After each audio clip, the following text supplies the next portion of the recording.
You're listening to the Good Old Boys Fantasy Football Podcast. Now here's your hosts, Kevin, Derek, and Alex. All right, welcome in, ladies and gentlemen, to another episode of the Good Old Boys Fantasy Football Podcast. I am Derek, and I'm joined, as always, by your co-hosts, Kevin and Alex. Gentlemen, how we doing? Doing good.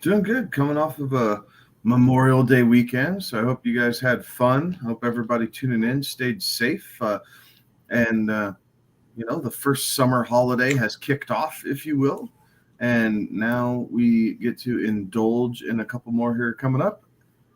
But in the meantime, we had some OTAs, we had some rookie mini camp coming up, and then we have official mini camp. We have DeAndre Hopkins getting released from the Cardinals, and some other interesting who's it's and what's it's going on as teams make some slight shuffles here to round out rosters if they so choose. But that's why we're here, to help everybody out, and we got some fun breakdowns to do tonight.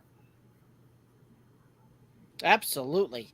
Alex is, I can't tell if he's frozen or, oh, nope, there he is. No, Alex, how we doing? I might be frozen. I great start to the show tonight. I caught about every third word that Kevin was saying there, so I'm gonna have to tune the weather vane back to the Wi-Fi here. Can you guys hear me? Just fine. You're coming through perfect. Fantastic. Okay, good. I am excited because we have the Stanley Cup Finals set, right? And oddly enough, I think I have a rooting interest in it. In that I would be okay with the Florida Panthers beating the Vegas Knights. I don't think I want to see Vegas win that. And the NBA Finals are set with Denver, with Denver and Miami. So a heck of a year for Miami, by the way. We get the Panthers in the Stanley Cup Finals and the Heat in the NBA Finals. But here's the question, because we have all said that we are not, NBA is not our forte here. Which one are you more excited about, Stanley Cup or the NBA Finals? The NBA only because it's the hometown. Because of Denver, right? Like, I don't know. I would have rather seen Dallas go on, I think. Vegas, but I definitely don't want the Panthers to win it. Like Florida, any Florida team. Same thing with Tampa Bay. It does nothing for the NHL when Florida teams win Lord Stanley's Cup. Like, you're better off with Vegas. At least it's a show me, town. They're going to put together a great show next year as the defending Cup champions and all the things that go along with it, as Alex and I got to see firsthand earlier this year. So for that reason, I think I'd rather see Vegas win it. But I have zero rooting interest in the Stanley Cup. Like, it was kind of blah, but I would have been that way if Carolina won too. Like, I didn't care about the East at all. Right. Yeah, I think I given the opportunity, the thing that I will seek out, I will probably watch more of the NBA Finals just because the Nuggets are in it than I probably ever have. I'll probably watch more of the NBA Finals than I will of the Stanley Cup Finals, which is a very weird thing for me to say. But again, we're in uncharted territory because Denver's never made the NBA Finals before. So I guess we'll see how that works out for them. Absolutely. So, Jamie chiming in saying, "What's up, guys?" He just got done with his show, and more chances of fight in the NHL. Maybe there's some bad blood between this Nuggets and this Heat team. Sanctioned fighting, yes. Actually, probably not. Not in the Stanley Cup Finals. You don't want to take yourself out of the finals. You want to be able to be available as much as possible. So, anytime you drop the gloves, there's a chance. Unlikely, but there's a chance that you miss more than just the game that you play, be it by injury or by suspension. So I don't know that you will see too many fights in the Stanley Cup Finals. In fact, I would wager that the line on that over the course of the entire series is probably at like 1.5, and I'd probably take the under on that. Yeah, I think I'd agree with that only because these two teams mean nothing to each other. Like other than they're playing. There's no bad blood there. Yeah. You don't have any storyline with these two teams. It's not like, other than meeting twice in the regular season. Yeah. There's absolutely zero that the two of them have for or against each other. So I and there's not really. And if it's going to happen, it's going to happen game 2 or game 3. There won't be anything game 1 to set the tone for the series. Right. Game 2, possibly. Same thing with game 3. But after game 3, you're not going to see anything because then it's getting on razor edge. No pun intended. But then it's all about business and just doing things as a professional. And hockey, when it comes down to crunch time, they do being professional better than any other sport. Would agree with that. Would absolutely agree with that. There is always a focus, and I think that's mainly because there's so many other, it's one of the rare sports where individuality is not as prevalent, right? Like in NBA, you have your superstars. In the NFL, it is kind of an individual game. I mean, think about with football practice, right? You do indie drills, right? So it's individual drills that you're doing all the time, and you're going up against your own team most of the time. So there's a lot of emphasis on individuality, even though it's as a collective. But in hockey, there certainly are superstars, but as has been shown, it is a team sport, and the most important player on the team is your goalie. And if you can keep him healthy and upright and clear pathway to the puck, you have to like your chances. Yeah, and especially if you get a goalie that just gets hot at the right time, forget about it. Which is what Sergei Bobrovsky is right now for Florida. Maybe he's cooled off in the time that they have had off between sweeping Carolina and getting into the Stanley Cup Finals, but that dude is a brick wall right now. Anyways, I digress. But this is a fantasy football podcast. So speaking of, trying to shift gears there, change gears a little bit there. By the way, if you're not following us on the socials, Twitter, Instagram, Facebook, TikTok at Good Old Boys FF, make sure you do it. Also head over to the YouTube channel, click the subscribe button over there, youtube.com/@GoodOldBoysFF. Best way to support this independent podcast. But obviously shifting gears into the football side of things, into the fantasy side of things. Obviously the Cardinals making a little bit of waves with DeAndre Hopkins being released there. With a lot of the kind of the hot and heavy, talk that was going into the draft about him potentially being traded and then released, fully makes you think that the Cardinals were 100% ready to move on from him. And, the lack of finding a trade partner didn't slow them down on that one. Any thoughts on that? Yeah, it all comes down to dollars and cents. I think they've given, I'm not going to say given up, but I think they've subsided to the fact that Kyler and Hopkins, as good as they were, it was not dynamic enough for them to stay relevant. And the fact that between Kyler and DeAndre Hopkins, they were hardly on the field together, right? Like you had all the, and your numbers suffer as a superstar wide receiver when you have jabronis throwing you the football, and with Kyler not being able to stay on the field, DeAndre Hopkins had a lot of jabronis throwing him the football, and he was pretty subtle about that, right? Like, I want to go somewhere where we have good defense, where the quarterback cares. That was that shot at Kyler. That was that parting shot at his quarterback. That I want a quarterback who likes to study film and that type of thing. Like that was the rib, and it's gone. So now it's, where does he land? And everyone at first, like, oh my gosh, he's going to the Jets. I don't know that he's going to the Jets. Rumors, if they can come up with a deal, Kansas City would be a sexy landing spot for DeAndre Hopkins, because there's no one demanding the ball like he would outside of Travis Kelce, but it gives what the two of them could do, play off each other, would be interesting. But it's all going to come down to what he wants to get paid, guys. Like, where is he willing to go? What's he want to do? What type of quarterback does he want to play for?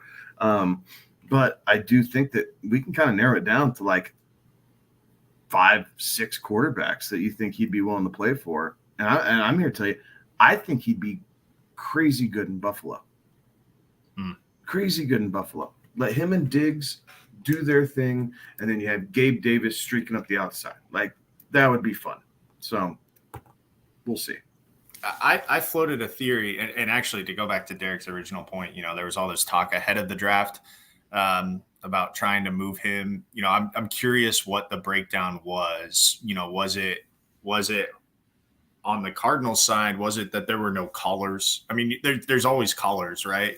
There's always somebody who's calling, but maybe they didn't want to give up what the Cardinals were asking. And I think the Cardinals might have realized that a little too late and then just said, you know what, just let bygones be bygones, cut and move on. The theory that I floated out is the first team we're going to talk about tonight was that, his old friend who is no longer in Houston, but is up in Cleveland, has to be telling, his front office right now, like, at least go kick the tires, right? Give it the old college try. If we want to reunite and make some of that magic that we had in Houston, you got to think that that's at least a conversation that has been had up there in Cleveland. So I think that would be a pretty good landing spot. I don't know that Cleveland has the space or anything. I haven't looked at that to see if they have, the room for it financially, but man, you line him up against, or opposite of an Amari Cooper, and you've got a quarterback like Deshaun Watson who can sustain, throwing the football. I know he looked bad last year, but that was after, not playing for a year and a half and change. But that would, I think, would work well. I think that would work well up there in Cleveland. It very well might. And there were a lot of reports that surfaced out the last couple of days where Watson, said that he floated out there to the front office and the executives that he would love to be paired up again. Reports coming out today that Stefanski said that they were going to explore the options of putting it there, but he also, in the same report, then said, but he really likes the wide receiver room as it is. One of those kind of, you have to say that, right? You have to. Yes, you have to talk out of both sides of your mouth in that Donovan one. Yes. Peoples-Jones and David Elijah Bell just to start the season. Elijah Moore, like, you can't lose them to start the season. Amari Cooper can only do so much. Right. Yeah. So there's definitely that going on there. There was also another report coming out today that a seasoned, NFL executive, I always love the unnamed sources of an executive of the team, of a team out there somewhere, was saying that DeAndre Hopkins had lost a step in their opinion, some of that kind of stuff. So it'll be interesting to see all of these various smoke screens and everything else kind of coming out here, and it'll be very interesting to see where the dust ultimately settles. But you got Alex kind of going back to that deal where you floated that idea out there earlier, and I kind of asked the question in our group chat. There was, can Kevin Stefanski really handle a playbook where they would have to throw the ball that much with having both Amari Cooper and DeAndre Hopkins on the field at the same time? I don't think that D-Hop has ever really been that diva wide receiver necessarily. Like, he's all about it on the field, but even when Houston wasn't that great, right? And him and Deshaun were doing their thing. Like, they were like, he was never about the numbers. Like, he just got fed because he was just so stinking good.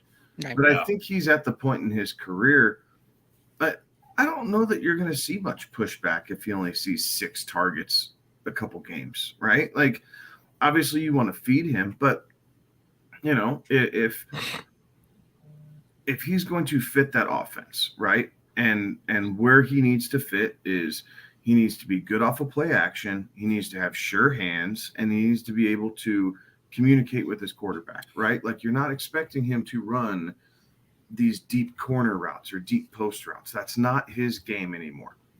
He is good at contested catch, and he is good at getting just enough separation, but his hands just suck everything in. So even if he lost a step, I'm not worried about his 40 time. Right. Like, I'm not. Like, he is a He's a savvy veteran, and ultimately, I have all the confidence in the world that when it's 3rd and 4, he's going to find a way to get you 5 or 6. Like, I have all the confidence in the world in DeAndre Hopkins to be able to do that. I'd like to address Jamie's comment that we just got about Hopkins wanting to win a Super Bowl, and I think that is going to play a large part in his decision on it. But to say that that's not in Cleveland's cards, I don't think Cleveland's as far away as you might be alluding to there, Jamie. I think that Cleveland actually is relatively close. I think they have pieces. They need to put it all together and really, like, you look at last year, Deshaun Watson missed 11 games and he was coming back after missing an entire season, after not playing for an entire season, I should say. So like that is obviously going to take time. And it wasn't that he missed 11 games, but he was still practicing with them. No, he wasn't allowed to be in the facility. So like you are trying to crash course, 20 weeks worth of stuff into the last 7 weeks of the season. So, that's something that I don't know. I think Cleveland's a little bit closer. And okay, now it makes sense. If you throw up Jamie's next comment, it totally makes sense. Jamie is a fan, in fact, of the Cleveland Browns. If you couldn't tell by the avatar Cleveland Browns helmet that's right next to the logo. But don't give up hope. I think that they're a lot closer, but I can understand the down on them syndrome. In fact, if you go back and go back on the YouTube channel, you can hear my breakup letter to the Broncos, which is becoming an annual occurrence. Fair enough. Yeah, there's always hope springs eternal, right? Every year. Every year. That's right. So, any other thoughts on any of the other kind of news and coming out here? We ready to start breaking down some teams? Let's talk about these Cleveland Browns, shall we? All right. You ask, and we shall go there. Cleveland Browns, that's where we're going to start off tonight. They were 7-10 last year, 50% pass, 50% run ratio, ranked 18th in points for, 13th in yards for. Head coach Kevin Stefanski, offensive coordinator Alex Van Pelt. And we're going to head right over to the running back room. Start there where we always do. Nick Chubb finished running back 5 last year, 302 rush attempts, 1,525 yards, 12 touchdowns, 27 receptions on 37 targets, 239 yards, 1 touchdown through the air. Thoughts on Nick Chubb? Love it. He is the most underrated back in the NFL right now, because for the longest time he hasn't been catching passes. Still, to finish RB5 and half-point PPR. Well, now Kareem Hunt is out of the picture. There was rumors that they might bring him back. Those have all but been squashed at this point. So there is no Kareem Hunt coming back. I do expect his reception total to go up. The offensive line in Cleveland, it's not the best offensive line, right? Like, I don't think anybody's going out and saying the Browns have the best offensive line in football, but they do a very good job of executing what Stefanski wants, right? And I think because of that, and because of adding Elijah Moore to take some pressure off of Amari Cooper, Deshaun Watson having a full year now with the team, being able to train with the team, being able to work out signals and get up to speed.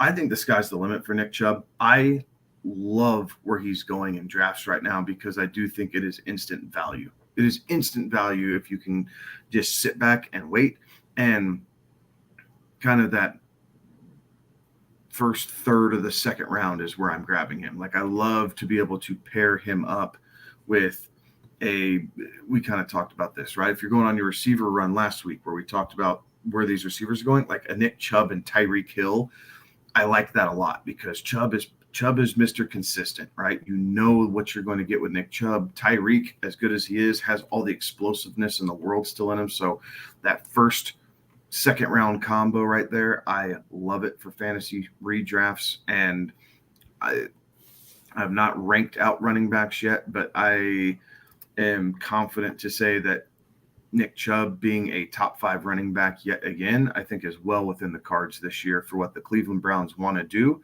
because they need to slow the pace.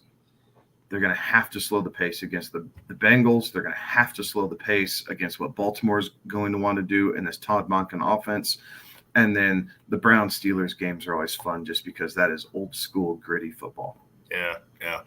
It's a fun division, right? Like there's so many different styles there. And it really comes down to who is going to dictate the pace of play, right? Oh yeah. You could make the argument the AFC North is the best division in football right now. Yeah. Like, at least it might be a legitimate argument for that. Most wide open, right? Because anybody can beat anybody on any given Sunday, to steal a phrase. Yeah, I like Nick Chubb too, and I agree with him kind of falling down, and I don't understand why. The pathway has opened up, right? Like it is Nick Chubb's backfield now, and we know that Stefanski likes to run the football. So I'm not exactly entirely sure why he is dropping down a little bit. Maybe kudos to the guys in front of him, but I agree, Kevin. Like if I can get my hands on a Nick Chubb, you smash draft, move on. Well, right, because the shortest list is who would you draft over? Who are you really wanting to draft over Nick Chubb? Right. I mean, you're looking at like a McCaffrey. Mm-hmm. I mean, would you rather have Bijan than Nick Chubb? No. Exactly. No, not this and year. Right now, next year I might say that, but not this year. Yeah, Bijan's going, a couple picks in front of him. Jonathan Taylor's going in front of him. Josh Jacobs, Saquon, and Eckler. I could see a Jonathan Taylor. I could see that one, right? Workload will be similar between the two of them. Touchdowns will get hawked. Go ahead. Potentially. Right? I do agree with Alex on that. I think we might split hairs on the Taylor thing. Eckler, I like Eckler more. Right. Because and a lot of he'll catch 90 passes. Right? Yeah, he's gonna catch so many balls. I think his touchdowns probably fall back a little bit, but I think the amount of passes that he will catch just gives him such a floor, right? So McCaffrey, Eckler, maybe Saquon, just again, right? Like if you could guarantee Saquon's going to do what he did last year, like, right. and we've all got proven wrong, right? We hated on Saquon for the last 3 seasons, right? Yep. And he finally made us eat a little bit of crow after we sat on the show and kept telling everyone I told you so. But even Saquon's, not. I don't know. I feel like he keeps falling in super flex leagues. Like if he's that good, I think he'd be going higher. But guys, that's about it. Like I'm not taking Jacobs over Chubb. I'm not doing that. I am personally not taking Jonathan Taylor over Nick Chubb. I'm not taking Derrick Henry over Nick Chubb. I'm not taking who else we're thinking about. Definitely not Dalvin Cook. I'm not getting involved in the Miami backfield. I'm not getting involved in. How about a Tony Pollard or not a chance? No. I think Pollard could finish top 12, but he doesn't have top 5 potential. Pollard is not a top 5 running back. No. He's after Nick Chubb in this ADP that I'm looking at, but same thing with like ETN, right? Like my love for Travis Etienne is well established on this show, but I wouldn't take Travis Etienne over Nick Chubb. Yeah. So we say all that to say if you got a chance, right. Get it. Like there's realistically, right, when you look at it, there's going to be probably 3, maybe 4 running backs, period, that'll see 300 plus carries this season, right? Nick Chubb will be one of them. You might see Jonathan Taylor sneak up there. You'll almost certainly see Derrick Henry in that mix. You'll probably likely see Josh Jacobs in that mix, right? Like, so then it comes down to, who you think's going to, have a better defense and be in games later. The Browns actually have a fairly decent defense out there. The Raiders, nope, bad defense, right? Like the chances of them, really, really staying in games that aren't shootouts, and who knows what's going to look like with their quarterback situation with all of that going on there as well. Right. Derrick Henry, like he'll get his workload there, but there's few guys out there that are going to get 300 carries and be up there at 1,500 yards on the just running the ball. And if you tell me that Nick Chubb's also going to get into the receiving mix, okay, I can get down on that and I can see that because the backfield behind him doesn't necessarily have a skill set that makes me go, ooh, no, he's not going to necessarily be the third down guy, right? Like, I think that we'll see him on the field more, and I think we'll see higher usage. Part of the reason driving him down, right? Like, everybody in fantasy always seems to want to be like that year ahead, wants to try and be that, wants to almost try and be that guy that, well, I was out on him, because of this, and I pivoted and I moved and I went this route there. And Nick Chubb is kind of gotten to that age where people start looking at that, right? Like coming in year 28, that's typically where you start seeing running backs start to decline on that one. But again, I don't see that one necessarily happening. And I think better touches, more opportunities. And this is a guy that in the professional level really hasn't been dinged up, really hasn't missed time on this one. And so I'm kind of all in. And yeah, I really like the value on Nick Chubb. And a smart quarterback that will be able to get into plays that benefit, the offense, right? Like that is what Deshaun Watson is. Mm-hmm. Like if there's a pass called and he sees that we should probably run the football here, that's a big part of it is that your quarterback is able to audible and get you into the right play. And I just think that, that's what Deshaun Watson is. He's smart, right? He is smart enough to understand that, what a defense is doing and what he can do to take advantage of it. Right. Yeah. And ultimately it's a run first offense. Right. Through all of it. It's a run first offense. It's build, you run the ball to throw, right? It's not a pass to set up the run. They run to set up play action and take chunks out of it that way. Deshaun Watson is mildly unproven since coming back, right? Like he got better each game, but there's still some unknown there. And I don't think that they're going to go out and just let Deshaun Watson air the ball out to start the season. Like, so Nick Chubb might be one of those candidates that if you feel like the Browns offense is pivoting mid-season, he might be a trade candidate. But the first half of the season, he's going to be gold. As they get set up and establish themselves and everything else, like Nick Chubb's going to be gold to start the season. So I am all about rub-a-dub Chubb. I like it. Anyway, let's do we want to talk about Jerome Ford, Demetric Felton? Is it even worth a handcuff at that point? Yes. Yeah, absolutely. I would agree. Yeah, there is the handcuff possibility there with Jerome Ford, who, as we sit here on the last couple days of May, he is listed second on the depth chart. But that is something that as you get closer to, the season, to pay attention to who that actually is going to be, that will be that second guy on the depth chart, because there's a lot of unproven commodities there with, Demetric Felton Jr., John Kelly Jr., Jerome Ford barely played last year. I mean, John Kelly, 32 carries last year. Demetric Felton, 1 carry. He's got 8 career carries. So, you need to pay attention to who they're actually going to have as that backup, because this was a 2-horse backfield for so long that there's a lot of unknown behind him. But I do think that, as we get closer to the season, you start to see a second back emerge. It would probably do you well to get that handcuff. And the good thing is, it's probably going to be a guy who's going pretty late. So you don't have to really, you can probably sit and wait and get that handcuff and not really have to spend a ton of draft capital on it, because it is unknown commodities. Yeah. You'll be able to sit back and wait on it. But this offense has shown that it can, for short periods of time, sustain a running back not named Nick Chubb.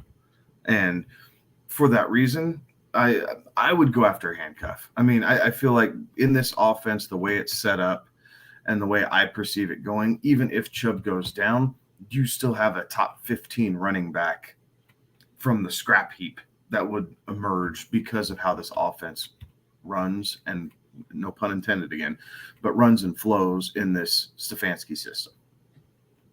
Fair enough. Alrighty. And you're right, Alex. Like I was looking that up. Running back like 63 off the board is like the, where the earliest capital that you'd have to spend. So last pick in the draft to handcuff. So certainly probably worth it at that point then. All right, I can subscribe to it. And what a benefit of drafting your guy in the first round and then getting a handcuff with essentially your last pick. Like what a benefit you have there. Right. Absolutely. All right. Well, let's go ahead and head over to the wide receivers then. Amari Cooper finished wide receiver 9 last year, 78 receptions, 132 targets, 1,160 yards, 9 touchdowns, and averages 7.8 targets per game.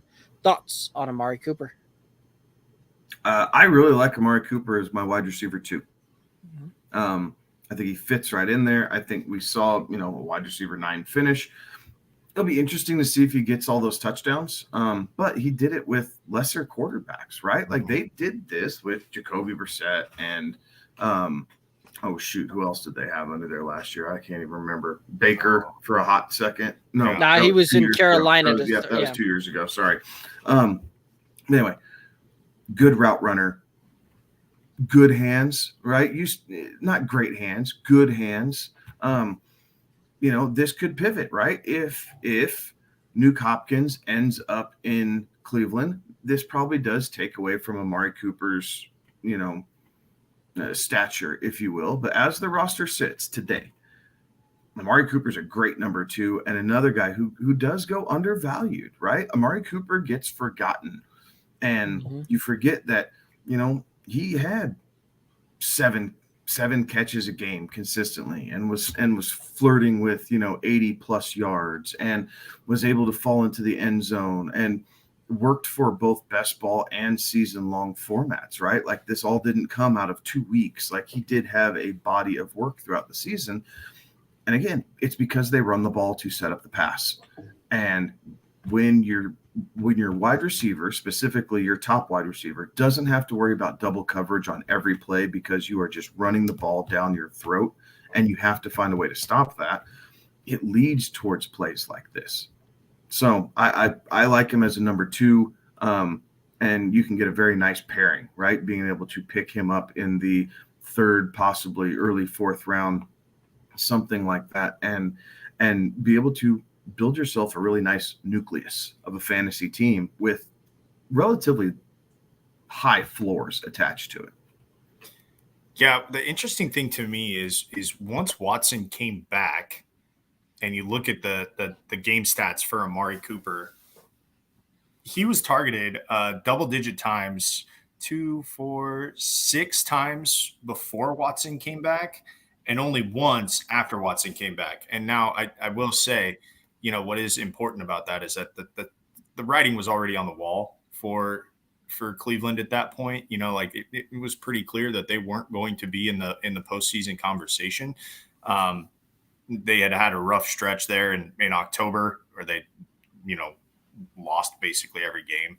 And that kind of wrote their season for them. But what was interesting is while the targets were down, the efficiency was way up. With the exception of the first 2 weeks against Houston and Cincinnati, which were, Watson's first 2 games with Amari Cooper, he went 4 catches on 6 targets for 58 yards, 6 catches on 10 targets for 72 yards, 3 catches on 4 targets and 2 touchdowns, and then 2 catches on 3 targets for 51 yards. So I will say that there should be a level of tempered excitement with Amari Cooper, but that's only going to build. And the great thing about it is the efficiency was there, right? So now that Watson knows where he's going to be, that efficiency number, if that can keep up, then I think, you can stat out and say, okay, well, the catches to targets number is going to be a lot closer, even though I think that targets number might come down a little bit. I still think the catches number stays at the same, hovers around the same area. So that is nice. Efficiency is nice. You hope that he can break off a couple for some big gains and get you some yards points, and fall into the end zone. 9 times feels like a lot, but it doesn't seem unreasonable for that to happen again. No, especially when most of those touchdowns came with Jacoby Brissett throwing the ball. Correct. So, all but 2. Right. So I think you'll see these guys get on the same page. And I think you'll see Amari Cooper kind of take off. And have another really good fantasy finish. And where Kevin's talking about having him as your wide receiver 2 on your team, absolutely love that, because that's a guy that can go out and can get you a weekly top 5 finish any given week out there. And if you've got him as your wide receiver 2, just kind of being your and almost in a set it forget it kind of wide receiver 2, like that's a really nice spot to be able to be in. Where he's coming off the board, wide receiver 16th overall, kind of 39th. So you're talking beginning of the very beginning of the 4th round. You can easily put him on as your wide receiver 2 there, especially if you're drafting kind of in that tail end of the draft to start off with. If you're down there and pick 9, 10, 11, 12, something like that, you can catch him kind of right there on that 4th round turnaround there. And that is an absolutely fantastic spot to be able to put him on your roster. So speaking of turnaround, thinking about this, and it's a stretch for one receiver, but hear me out. You could, if you're at the turn, you could end up with a Josh Jacobs, Jonathan Taylor, Nick Chubb, right? With some combination of that in the first 2 rounds. Mm-hmm. And then you could potentially follow that up with like a Keenan Allen and Amari Cooper. Yeah. And go a little bit older on receiver. But wouldn't you feel really good about that in your first 4 rounds in a single quarterback redraft? Like, you'd feel pretty stinking good. Okay, I get some value there at my receiver.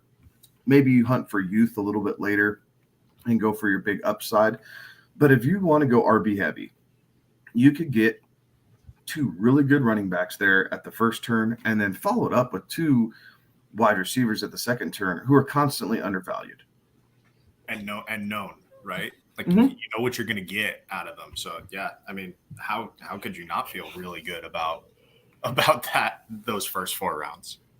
Yeah, I absolutely love that. Yeah. And now you have your back end of the draft order strategy. You're welcome, everyone. There you go. All righty, let's hit up the next wide receiver here. We got Elijah Moore coming over in the offseason, finished wide receiver 28 last year, 37 receptions, 65 targets, 446 yards, 1 touchdown, 4.1 targets per game. Is that 28 right? And I don't think that 28 is right after I started reading those stats. It is not right, no. Regardless of. I like how he can fit into this offense. I like that he's a quick twitch guy, gives some burst to this offense that's in the slot, right? So you had Donovan Peoples-Jones last year who lined up on the outside, Amari Cooper, and this gives him another option to kind of split that seam, because that's not what David Njoku does, but we'll get to that because he can. Overall, I like this pick, or not this pick. I like this player. I like his ability to be relevant in this offense. Now, I think you're still looking at, top end wide receiver 3. He might finish as wide receiver 28 this coming season, right? Just outside of wide receiver 2 territory. He'll see some more targets. He has the ability to kind of make splash plays throughout the game. So, you'll have 1 or 2 games this season where you'll undoubtedly see him just kind of go bananas. So I do like him for best ball for that reason. But overall, I think where he's going to make or break his playing time is how well he's going to block in the run game. Now, coming from the Jets, that is expected there up in New York. So there's not a massive difference in expectation, although the scheme is a little bit different for what Stefanski's running compared to what he had in New York his first 2 years. Yeah, and what he had in New York, throwing him the football also, not matched, right? So, a little hampered. You're only as good as the quarterback throwing you the football, and in New York there was a lot to be desired at that position. But you mentioned his target number there of 65, and I don't have the the next gen stats, the quality of targets that were coming his way, but you'd like to think again with a quarterback the caliber of Deshaun Watson, that the reception to target number gets a little closer, right? He also got not a ton, but he did get a little bit of the the receiving work, right? And if there's one thing that Kevin Stefanski, not receiving work, a couple rushes, you got a couple carries, the end arounds, the reverses, the end arounds and stuff. And if there's one thing that Kevin Stefanski does really well, it is incorporate, playmakers and find unique ways to get them the ball. And I think that's one thing that has led to Stefanski he was a darling when he was the OC in Minnesota, and it's what landed him, the head coaching job in Cleveland, was that he was, able to get playmakers the football and in different and unique ways. So I would like to say that, the target number probably goes up. The reception number probably goes up as well, just based on the quality of targets that he's going to get. And because of that, you would have to think that production follows, with touchdowns and yardage. So I don't mind him as a depth piece, a guy that, you got to be careful about. Of course, this is all hindered on the fact that, some other pieces that I think is going to happen will happen. That will severely impact his value. But I do, not a bad best ball play, as you were saying there, Kevin, because he does have the ability to break one off and find the end zone and just, explode for some cheap points. So not exactly a guy that I'm targeting in a redraft league, but in our home league where you need to have, pieces to plug in because we have so many roster spots and the season is so long. He's good for a week or two. You hope that it's the right week or two. But more so best ball is where I see Elijah Moore. And these offenses are different than yes. what they played with in Houston with Deshaun Watson. But correct. I kind of get the feeling that Elijah Moore can play a lot of that Will Fuller type role. Now, he's not as blazing fast. Will Fuller, when he was healthy, was lightning quick. So Elijah Moore's a little bit, he's a little bit smaller and not quite as fast. So it's the efficiency on that side's not going to be there. But I do see how he could fill part of that role, right? Where they could use him in a double move to try and get some separation because he is quick enough to create issues for opposing defenses. Absolutely. And where he's coming off the board right now too, right? Like you're talking pick 119 overall, wide receiver 50. Like there's a really good chance that I think that he adds value to you. You're talking kind of in that 10th round as far as a pick goes. And that's a spot that feels, all right to try and take your shot on him in the 10th round type of thing. I don't know that I don't necessarily know that that's where I'm looking to necessarily go that route. There's a few guys kind of in that similar kind of draft capital that I think I'd rather probably go with.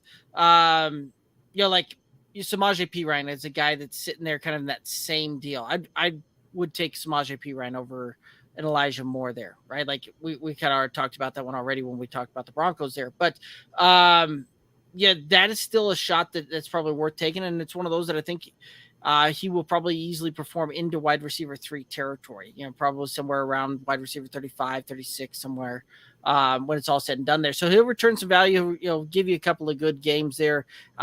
But it's going to be one of those that you're going to have to pick and choose and really hope that you get that one right if you're playing him in a redraft in a season long. Here's something wild to think about.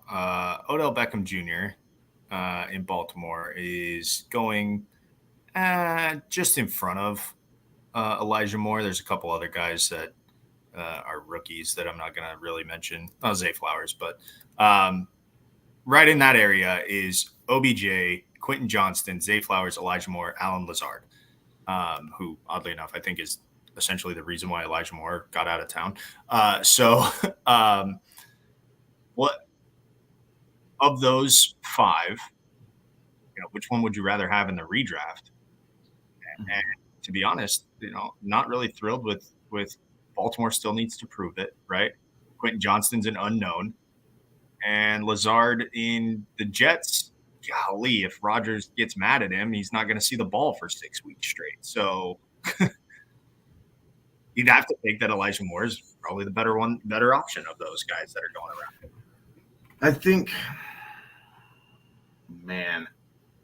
I think that I would lean OBJ only because I feel like I have a good understanding of Todd Monken's offense. If I wasn't such a Georgia homer on everything I do, I probably wouldn't understand it as much, and I think I'd shy away. But I do think I'd lean OBJ being the number one in Baltimore over Elijah Moore potentially being the third or fourth option on any given day. I mean, yeah, I think I would be right there with you. Honestly, I think I'd rather take my shot on either, I think I'd actually probably rather take my shot on Adam Thielen over Elijah Moore. Well after. Yeah, I mean, he's going probably about 8 wide receivers further down the list on that one. And, where Adam Thielen's going to get that for you is all comes from the touchdown deal, right? He's that dependable target. He almost is kind of that, as you like to say, Alex, the quarterback's best friend, because he's that short, dependable target right over the middle there that'll just bring it in. And I think I'd rather go that route over an Elijah Moore if I'm having to take my shot on one of those wide receivers in that kind of range. I could see that argument. I just, again, the argument that I go back to, the point that I go back to every time is you're only as good as the guy throwing you the football. And I'm not 100% sold on the guy I don't know anything about in the NFL in Carolina. Fair enough. All righty. Let's go ahead and move on to Donovan Peoples-Jones, wide receiver 40 last year, 61 receptions, 96 targets, 834 yards, 3 touchdowns, an average of 5.6 targets per game. Thoughts on Donovan Peoples-Jones? If you're playing in a 3 wide receiver starting lineup, he's probably going to be on your roster. If not, I think he's one of those guys that can bounce in and out of the waiver wire. And I think preferably I would choose him potentially in a best ball format over anything. Yeah, he does have the capability, Kevin, to go off on a week, but that's just it. It's just, on a week. He was fairly reliable in terms of, getting yardage last year. But 3 touchdowns is hard to have a guy in your lineup where, once every, 6-7 weeks, he gets in the end zone. That's just not really cutting it. Yeah, it definitely gets a little bit tough there. Now the question maybe too is who ultimately ends up playing on the outside more and who ends up playing more in the slot here. And I think that you'll see Elijah Moore probably go out of the slot a lot more than what you see DPJ do. Mm-hmm. And so, yeah, I like the fact that Donovan Peoples-Jones has the bigger frame to it. He's 6'2" versus like a 5'9" type of deal. And if I shorted Elijah Moore there, no pun intended there, but if I shorted him on the height, my apologies. But I'd rather have the big body frame guy that's going to play on the outside more so than the slot on this one. Especially just how we've seen the tendencies come from Deshaun Watson, where he tends to hyper focus and hyper fixate on one target and go that route there. And that target, I think, will be Amari Cooper. So DPJ going later than Elijah Moore in drafts by about a round. I think I'd rather go that route over there, right? If I've got to take a wide receiver on Cleveland not named Amari Cooper, I think that the answer is going to be DPJ, and I'll take the round discount on that one for what I think will ultimately be about similar performance when it's all said and done on the season. Any other thoughts on this wide receiver room? No, sir. They have what you got, Alex? Marquise Goodwin came over. Yeah, another slot guy. I think David Bell has a bigger chance of seeing the field more so than he does. But it's fair. I think Marquise Goodwin's if you've got a league that is going to be playing points for special teams. Well, I was going to say special teams type of deal. I think that's where I think he'll do better there. But I think David Bell probably will see the field more. I think Cedric Tillman probably ends up filling in that a little bit more so there. Any thoughts on Cedric Tillman or David Bell? David Bell maybe for Dynasty. I know just coming into his rookie year, but bringing over Elijah Moore kind of poo-pooed that a little bit. But you never know, right? I mean, the guy's only been a professional 1 year. It's different working with, a Pro Bowl caliber quarterback than it is a career journeyman like Jacoby Brissett. So, we might end up seeing some things out of David Bell, but as the year starts, he's not going to be on a roster, right? Like, you flag him, you kind of keep an eye on what's going on, maybe what his target share looks like, his efficiencies, like Alex was talking about, where he's getting his targets. And then you make a decision based off that, but I'm not drafting him to start a season. Right. I would agree. Same with Tillman too. I think, Stefanski runs a very complex offense, right? It may look simple, but it's a complex offense. Tillman, great. I wouldn't say great, but a good stash, right? Because you know that Deshaun Watson is going to be the quarterback there in Cleveland for a while. Good stash in Dynasty. I don't know that he gets it done this year, at least in the first half of the year. But you got to like the frame. You got to like that they took him in the third round. And that 6'3", 215, if DPJ is not turning out to be the guy that they want on the outside, Tillman likely is that candidate to step in and take some of that work away.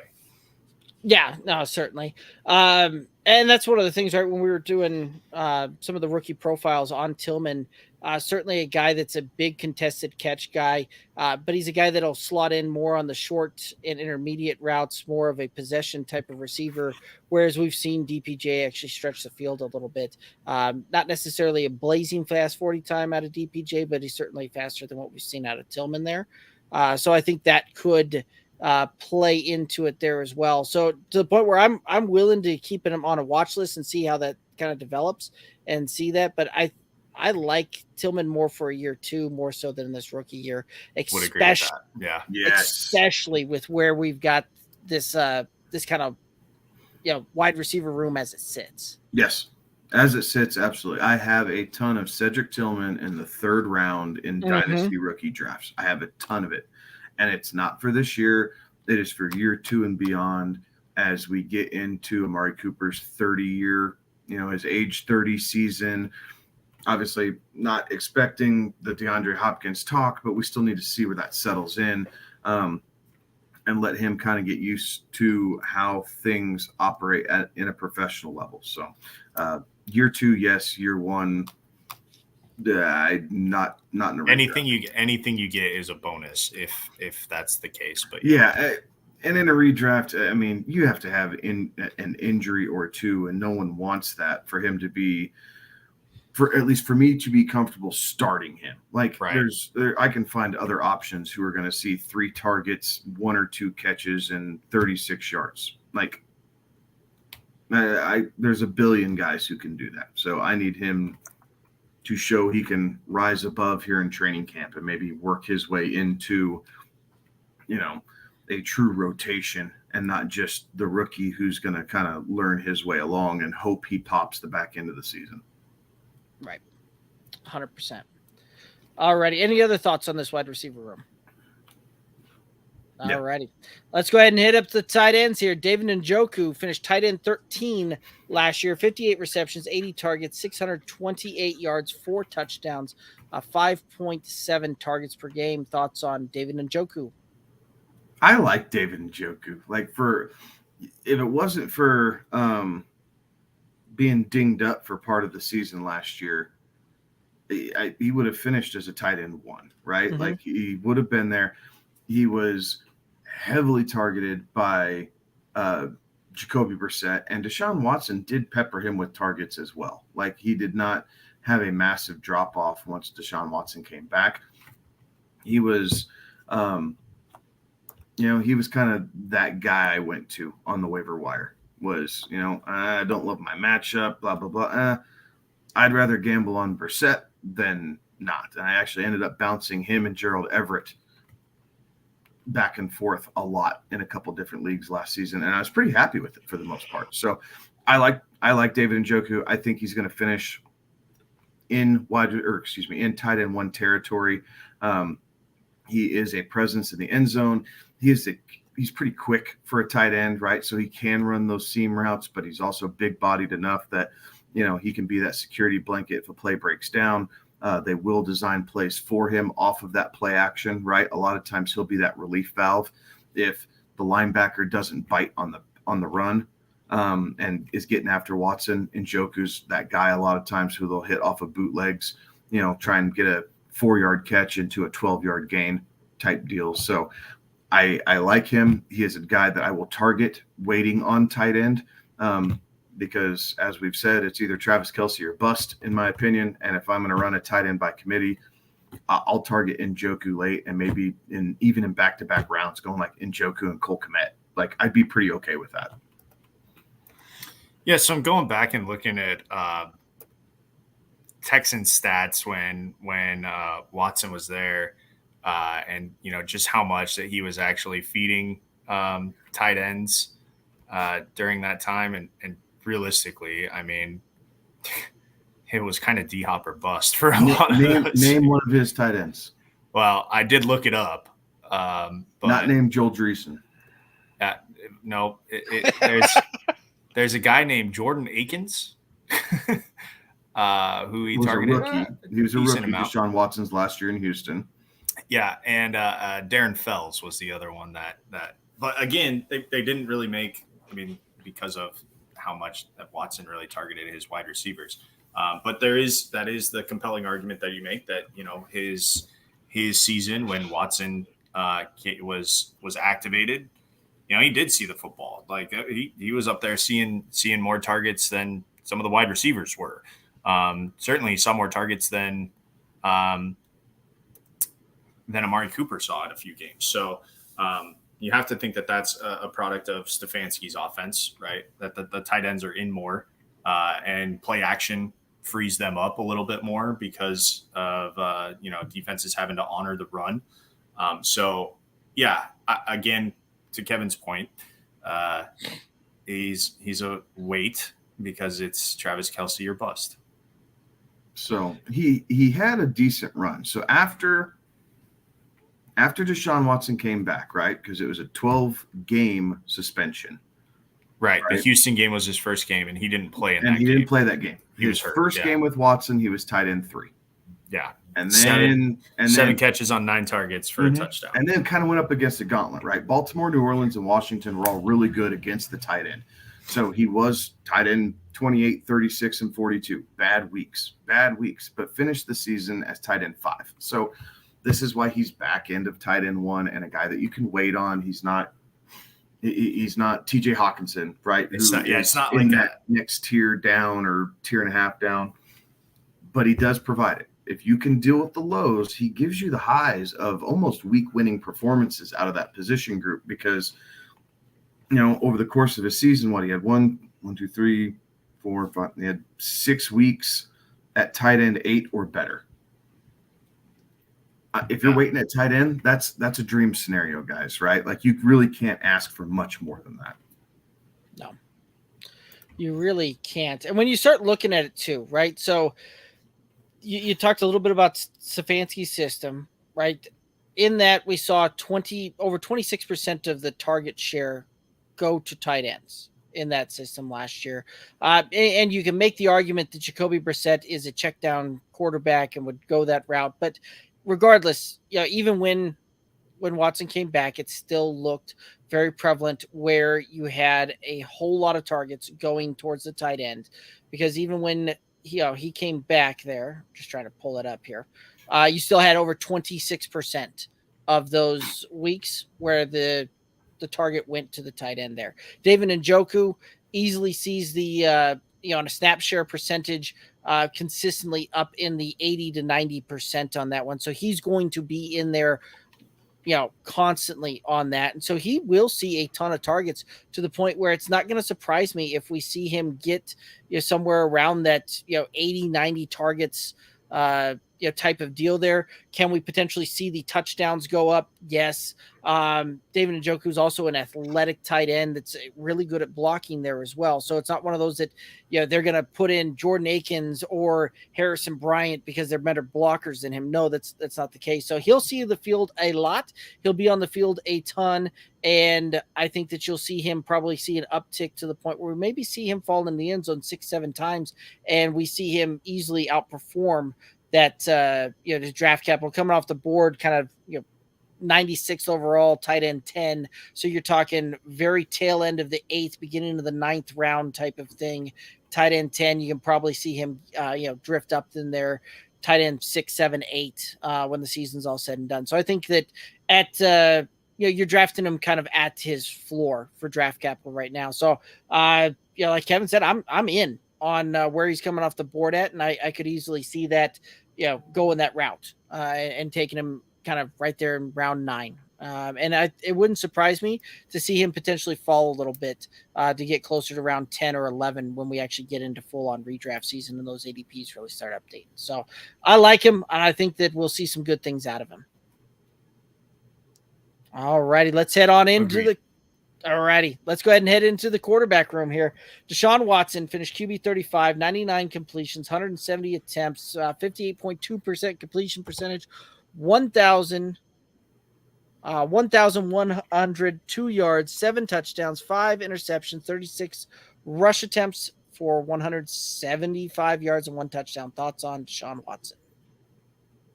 I have no problem taking my chance on him, whether it's in single quarterback or super flex. Like I like his talent, right? I like his talent. I don't like the situation that he put himself in off the field, but on the field for fantasy football purposes, I like the talent. I like the fact that he has weapons around him that we've been talking about for the last 45 minutes, right? Like, he has weapons around him. He has a system that will let him continue to not only continue to develop, but get comfortable with the NFL game and the speed.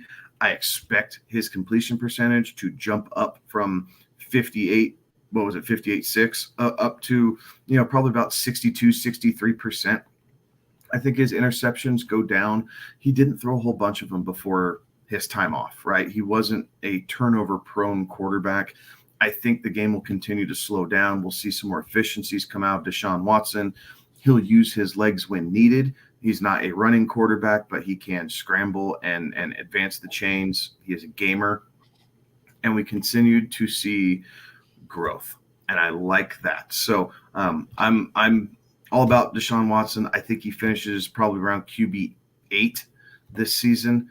So he's being drafted right about where I think he's going to finish, but I'm happy to take him, and I would take him over a Lamar Jackson because I'm more confident in his passing ability, even coming back from 2.5 years off, basically, than I am with Lamar's. So I would take him over a Lamar Jackson, but he's not in that upper echelon of, Jalen Hurts, Patrick Mahomes, Joe Burrow, Josh Allen. Like, he's not one of those guys. He is, he's in that tier below there. It's him and Dak Prescott, right? And Lamar Jackson's in that same camp, right? So they're, there's listed 7. So maybe, there you go. I have them top 7.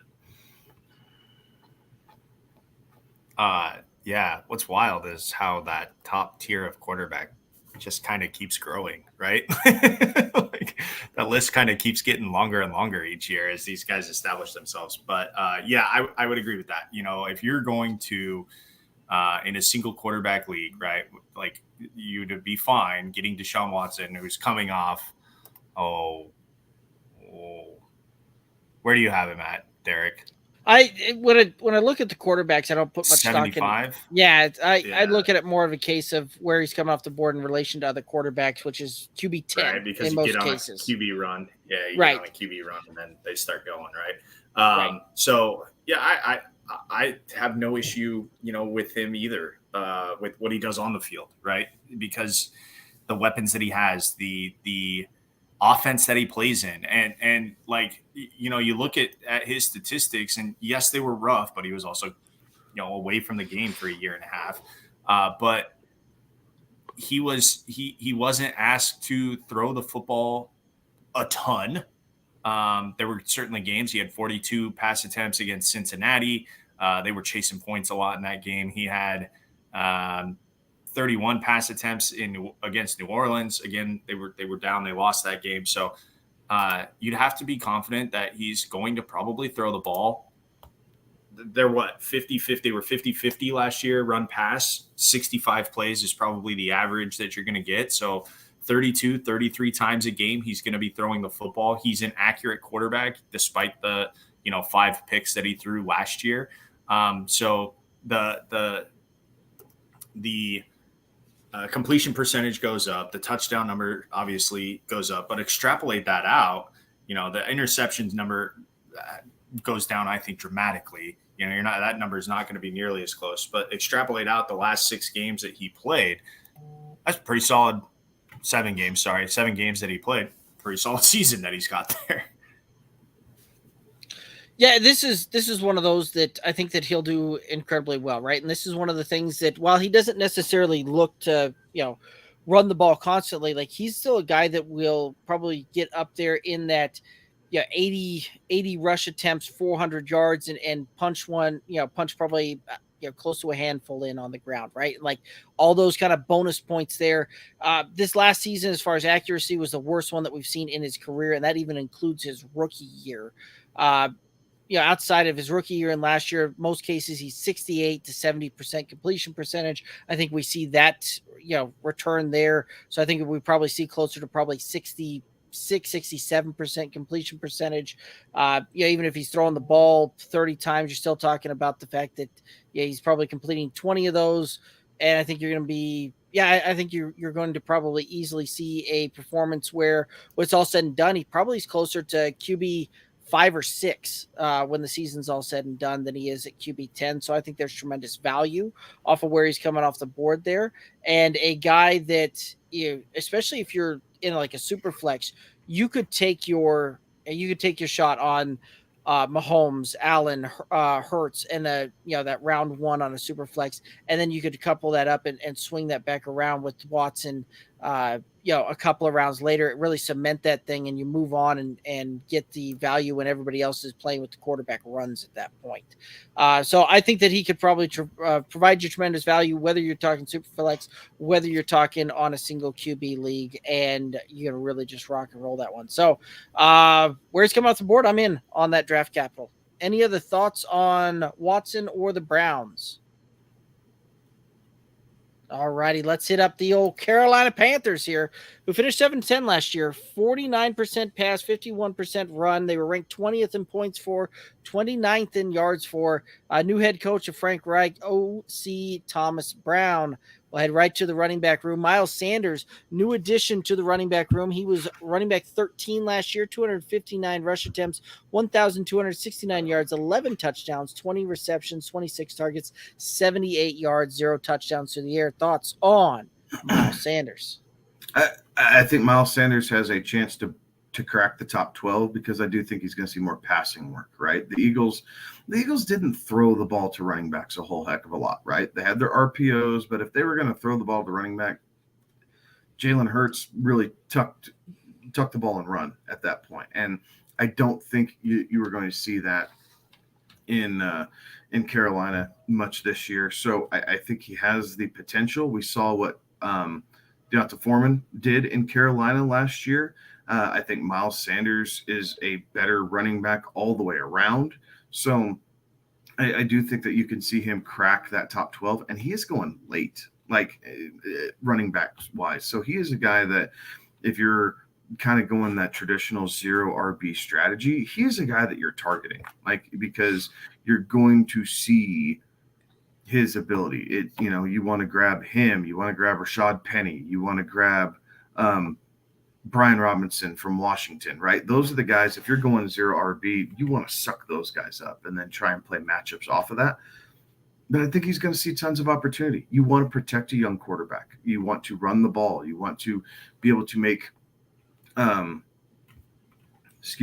want to make Bryce Young feel comfortable with what he's doing back there. And the best way to do that, you protect the ball, you play good, hard defense. You're in a division where, the Saints, I think, are the front runner yet again in that division, but I don't know that they're leaps and bounds ahead of Carolina. I just think they're better than Carolina. So, it's developmentally advantageous to take it slow with Bryce Young, especially in that division, because you're not really going to see anybody run away with it. So you can take your time, stay in games, fight, learn how to win as a team, gel together. All these things are great for Miles Sanders. He's coming off of, a spectacular season with the Philadelphia Eagles. He understands that championship pedigree, kind of brings that to the backfield there in Carolina, and I expect him to be an extreme value when we kind of do our season end recap. I think he's going to be one of those guys like, you know what, I'm glad I picked him up later because he proved dividends as a flex for my team and really produced.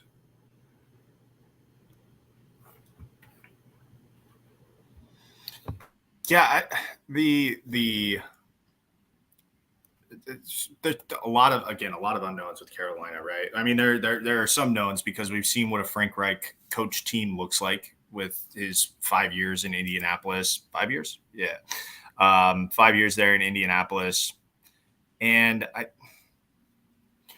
you look at the teams that he's had and what they did, and realistically, they're kind of all over the place when it comes to the team ranks in terms of rushing and passing attempts and yards and all that. And realistically, what that says to me is Frank Reich is not a guy who is set in his ways, not a guy who says, this is how we're going to do things. Frank Reich is a guy who says, I'm going to use my strengths and we're going to utilize those. And, the year that they were second in rushing attempts, fifth in rushing attempts, there was a guy named Jonathan Taylor on the team, right? Like he understood that he had something there in terms of what he could do with Jonathan Taylor.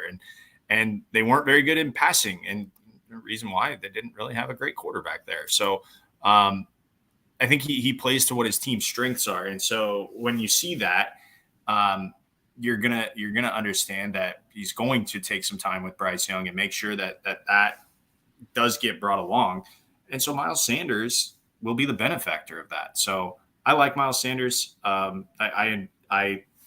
He is a guy that I am targeting. Excuse me, and Derek, correct me here if I'm wrong. He's coming off the board rather late in terms of guys that I think are RB1s, like, true RB1s on their depth chart. So that's a great value to me. Right. Yeah. I mean, where he's coming off the board right now. I've seen him drop kind of all the way down to like 52. So you're talking beginning of the 5th round there. I've seen him go as high as 40. So you're talking kind of middle of the 3rd. That's tremendous value, whether you're getting him in the 3rd, 4th, 5th round. That's a set it and forget it type of deal. I think it's very, very easy to expect him to come and really kind of deliver close to RB1 territory. I don't know that he quite gets there, but I think that we're going to see him be in that top half of RB2 at the worst case, right? Like, I think running back 18 is probably his absolute floor for the season when it's all said and done. So I think that you're going to get tremendous value and you're going to get some really good things out of him when it's all said and done there. And a lot of running backs that kind of going off the board in similar fashion around him.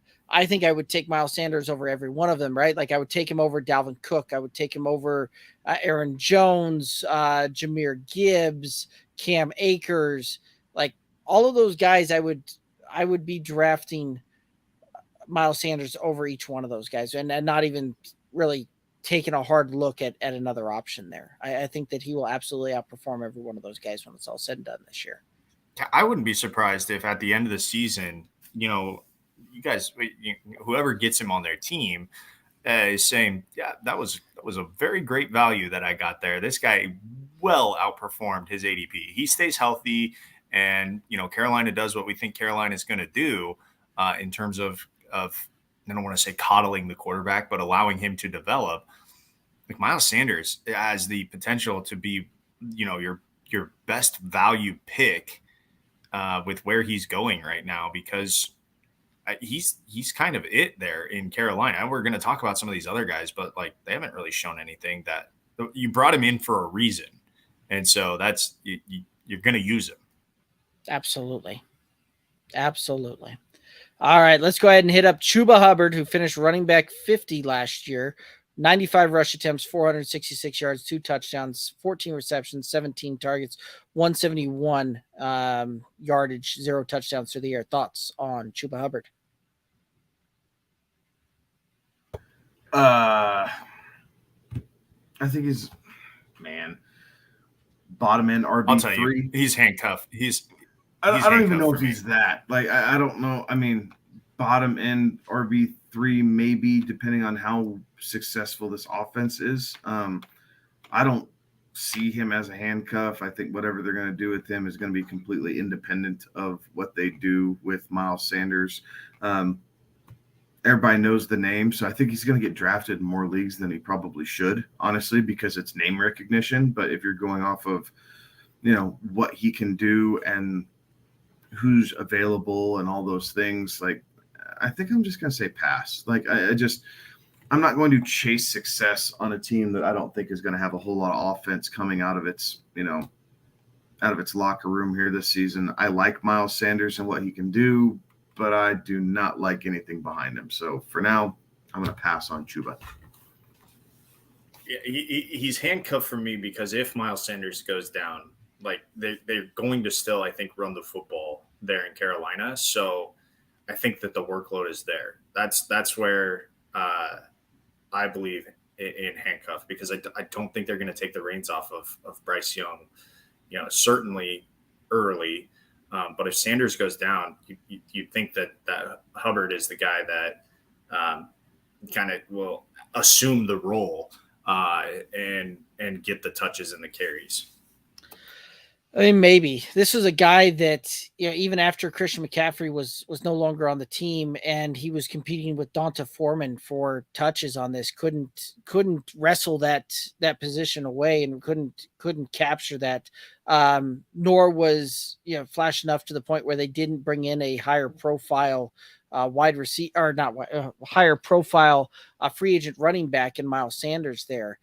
So this is one of those that, if you've got Miles Sanders, sure, I might spend my last pick of the draft to handcuff him with Chubba. But outside of that, I don't know that we're going to see Chubba return any value on that one, short of a Miles Sanders really kind of going down there. So that's one of those handcuff. If I've got Miles Sanders, is kind of it for me on this one.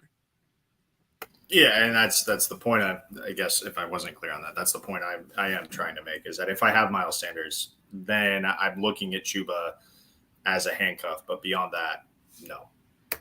Fair enough. Alrighty.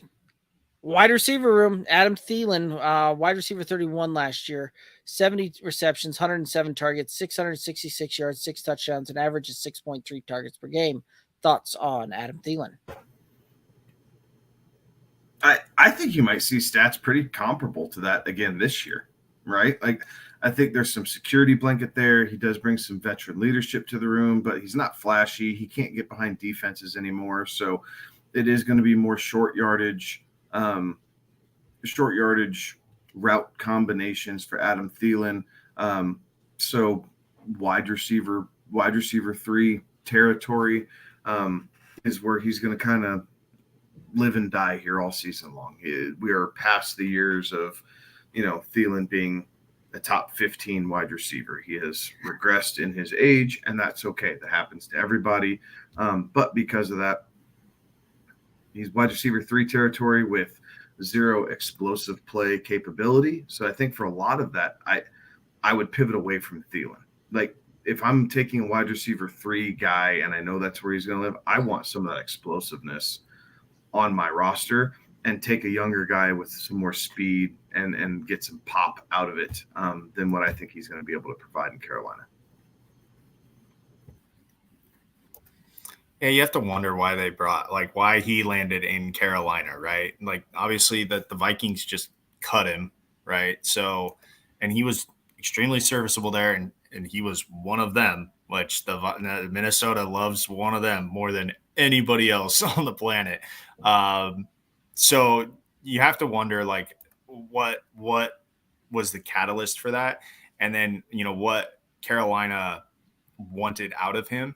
I don't know that all of his production will be seen on the field, right? I think that he was brought in as a veteran voice, as a guy who can help a young quarterback along. And so while that is great in terms of the actual state of the team and the state of the football, the on the field product, for fantasy purposes, it doesn't. I don't think we're going to see the dividends of why he's in Carolina. So for that reason, and this does pay me, because you guys all know it, I was a big Adam Thielen guy for years and years before everybody else was. I'm not going to be like that guy, but I was ahead of that curve for a while. That I'm not entirely sure that he will be one of the guys that I am targeting this year. In fact, I don't know that I will draft him really in anything other than a role player, role, or just maybe as a sense of nostalgia to have him on my roster. But he'll likely be the first candidate for a drop when something shinier comes out in the waiver wire in week 1.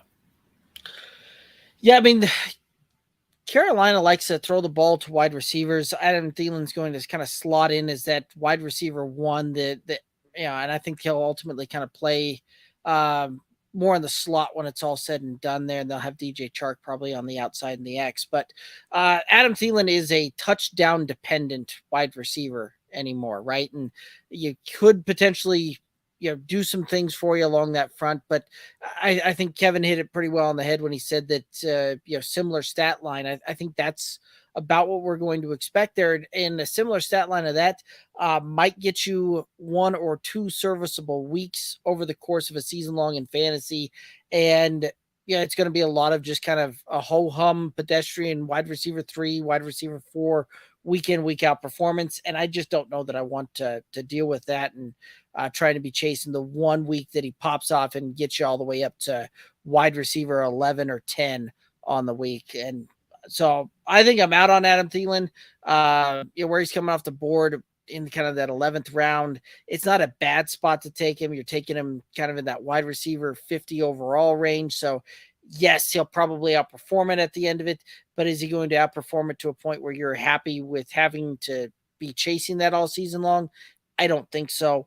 I think I'd rather pivot myself and go with some different directions on that one for sure. All righty. Let's go ahead and hit up DJ Chark, wide receiver 70, 30 receptions, 52 targets, 502 yards, 3 touchdowns, average of 4.7 targets per game. Thoughts on DJ Chark? I think DJ Chark might end up being the leading receiver on this Carolina team when it's all said and done with. He's a guy that you can get late, right? Like, I mean, he's not going extremely high in drafts, so there's not a whole lot of risk involved with this. But I think that he still has some explosiveness left in his game. He kind of got buried in the depth chart a little bit up in Detroit, but still, I think he can go down to Carolina and kind of maybe not revitalize his career, but at least be serviceable at this standpoint in his career. So,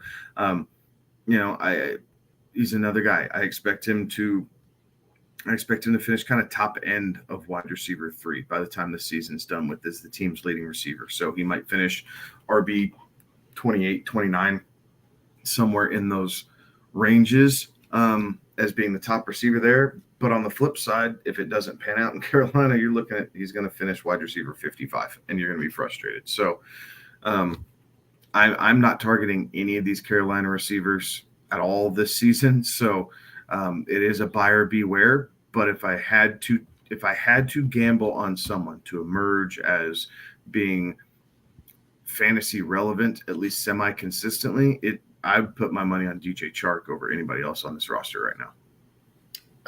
Yeah, I totally agree with that. None of these wide receivers in Carolina are really guys that I am pursuing. Just because, look, there's a reason why they traded up to go get, the number one pick. That they needed a quarterback, and it takes time for a quarterback to, find their footing in this league. Even coming from the SEC and playing in Alabama is a whole different animal, right? The NFL is so much faster and more complex, and so for that reason, like these wide receivers, they just don't do it for me. In Carolina, not a knock on anybody. It's just the way of the world, right? So I'm out on all of the wide receivers in Carolina. I'll look elsewhere just because I have a little bit more faith in other guys and other quarterbacks. But I agree with you, Kevin. I wouldn't be surprised if he is the number one receiver in terms of stats when it's all said and done. I just don't think there's going to be a lot there to justify having any of them occupy a roster spot. Okay, I'll be the odd man out here. I'm okay taking DJ Chark, especially where he's coming off the board at. You're talking way late, kind of that one.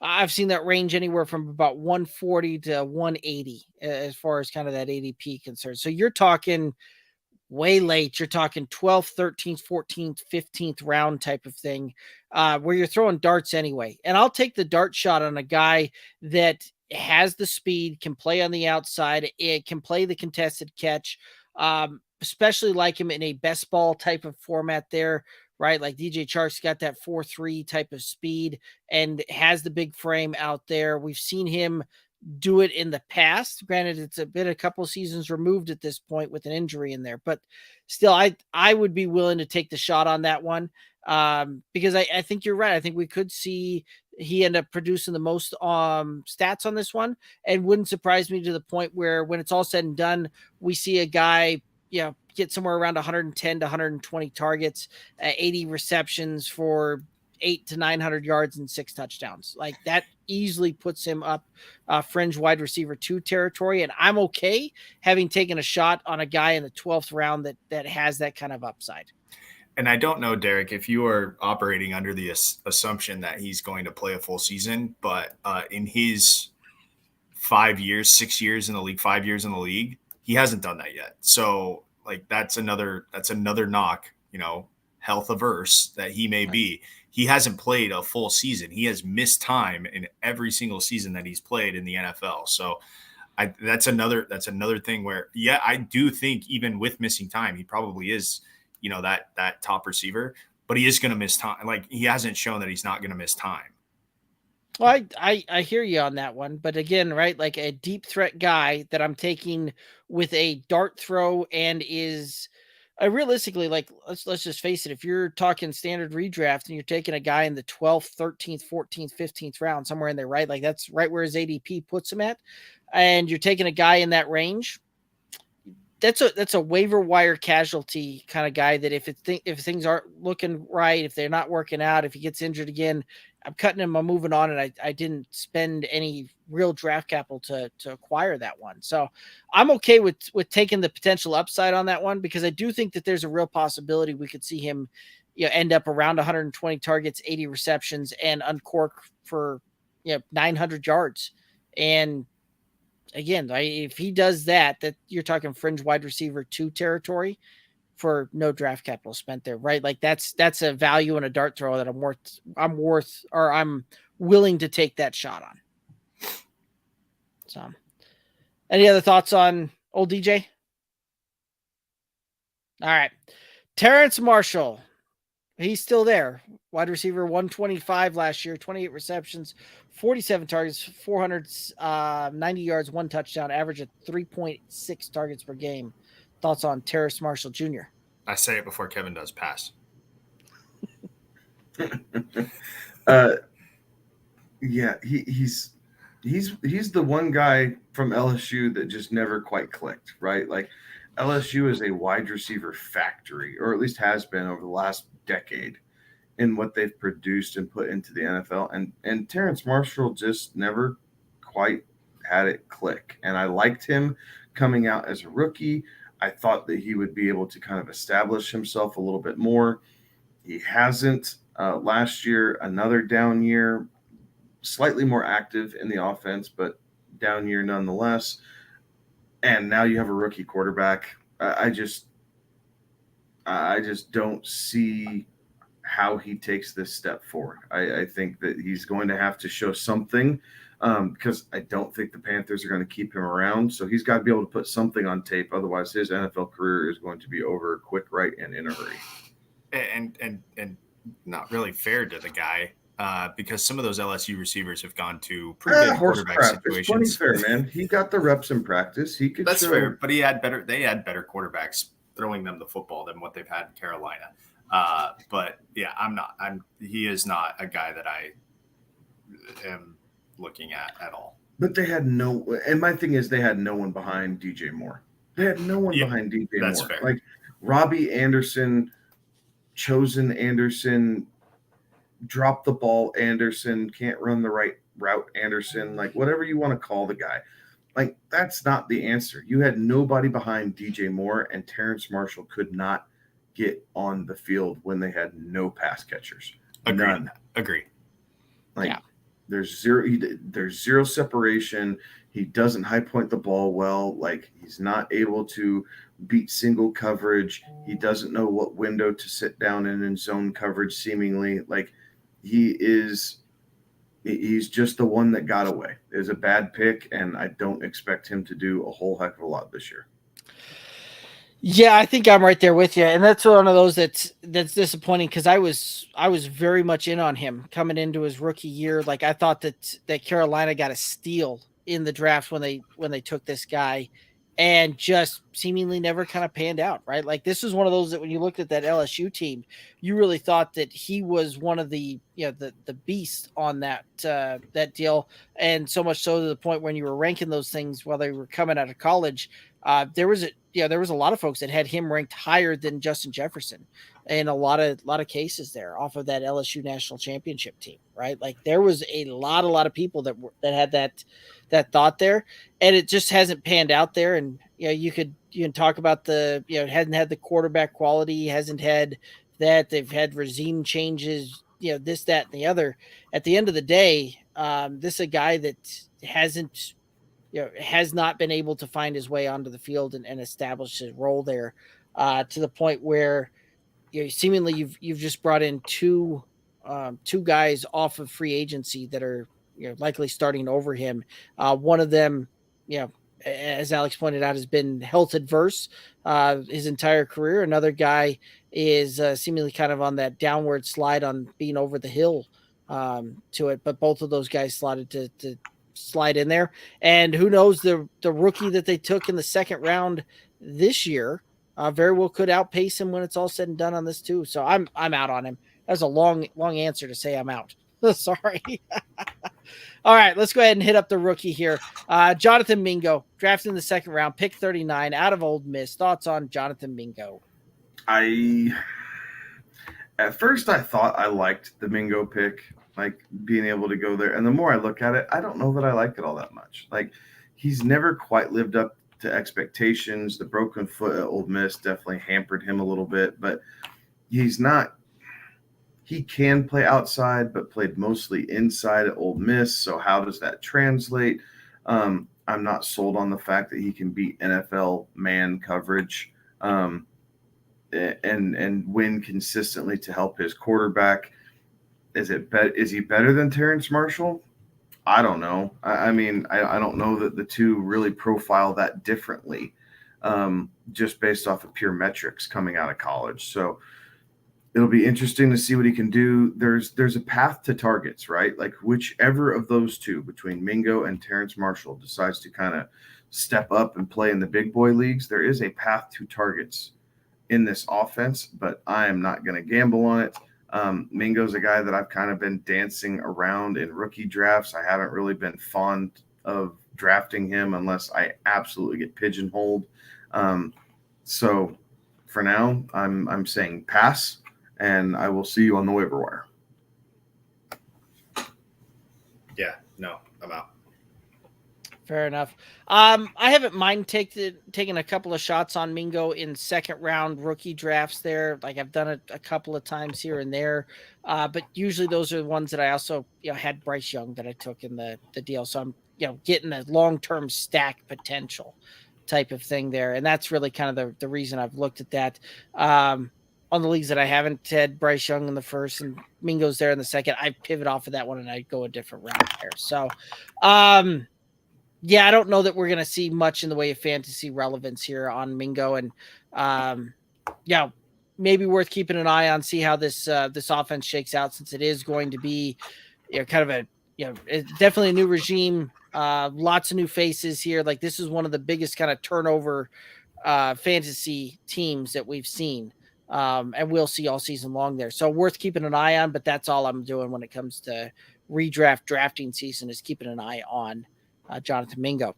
Let's go ahead and hit up the tight end room here. Hayden Hurst coming over in the offseason, finished tight end 22, 54 receptions, 70 targets, 439 yards, 2 touchdowns, average of 5 targets per game. Thoughts on Hayden Hurst? My love affair with Hayden Hurst is over. I wanted to like him. I wanted him to be so damn good in Cincinnati. I pounded the table for him.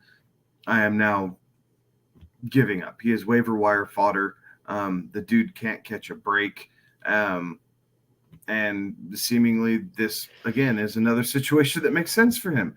It's a young quarterback. He needs a security blanket. Like, he is a very good receiving option. He also does a good job inline blocking. Like, he does a lot of things. That's why he continues to get these opportunities, but he's never quite put it all together for fantasy relevance. And so for that reason, the dynasty leagues where I have Hayden Hurst, I'm keeping him unless I have a clear better option, because you can always do worse than Hurst. But for the most part, I'm not looking at him in redraft this year. I'm staying away from Carolina outside of Miles Sanders. See, this is actually just because of the points that you brought up, right, Kevin?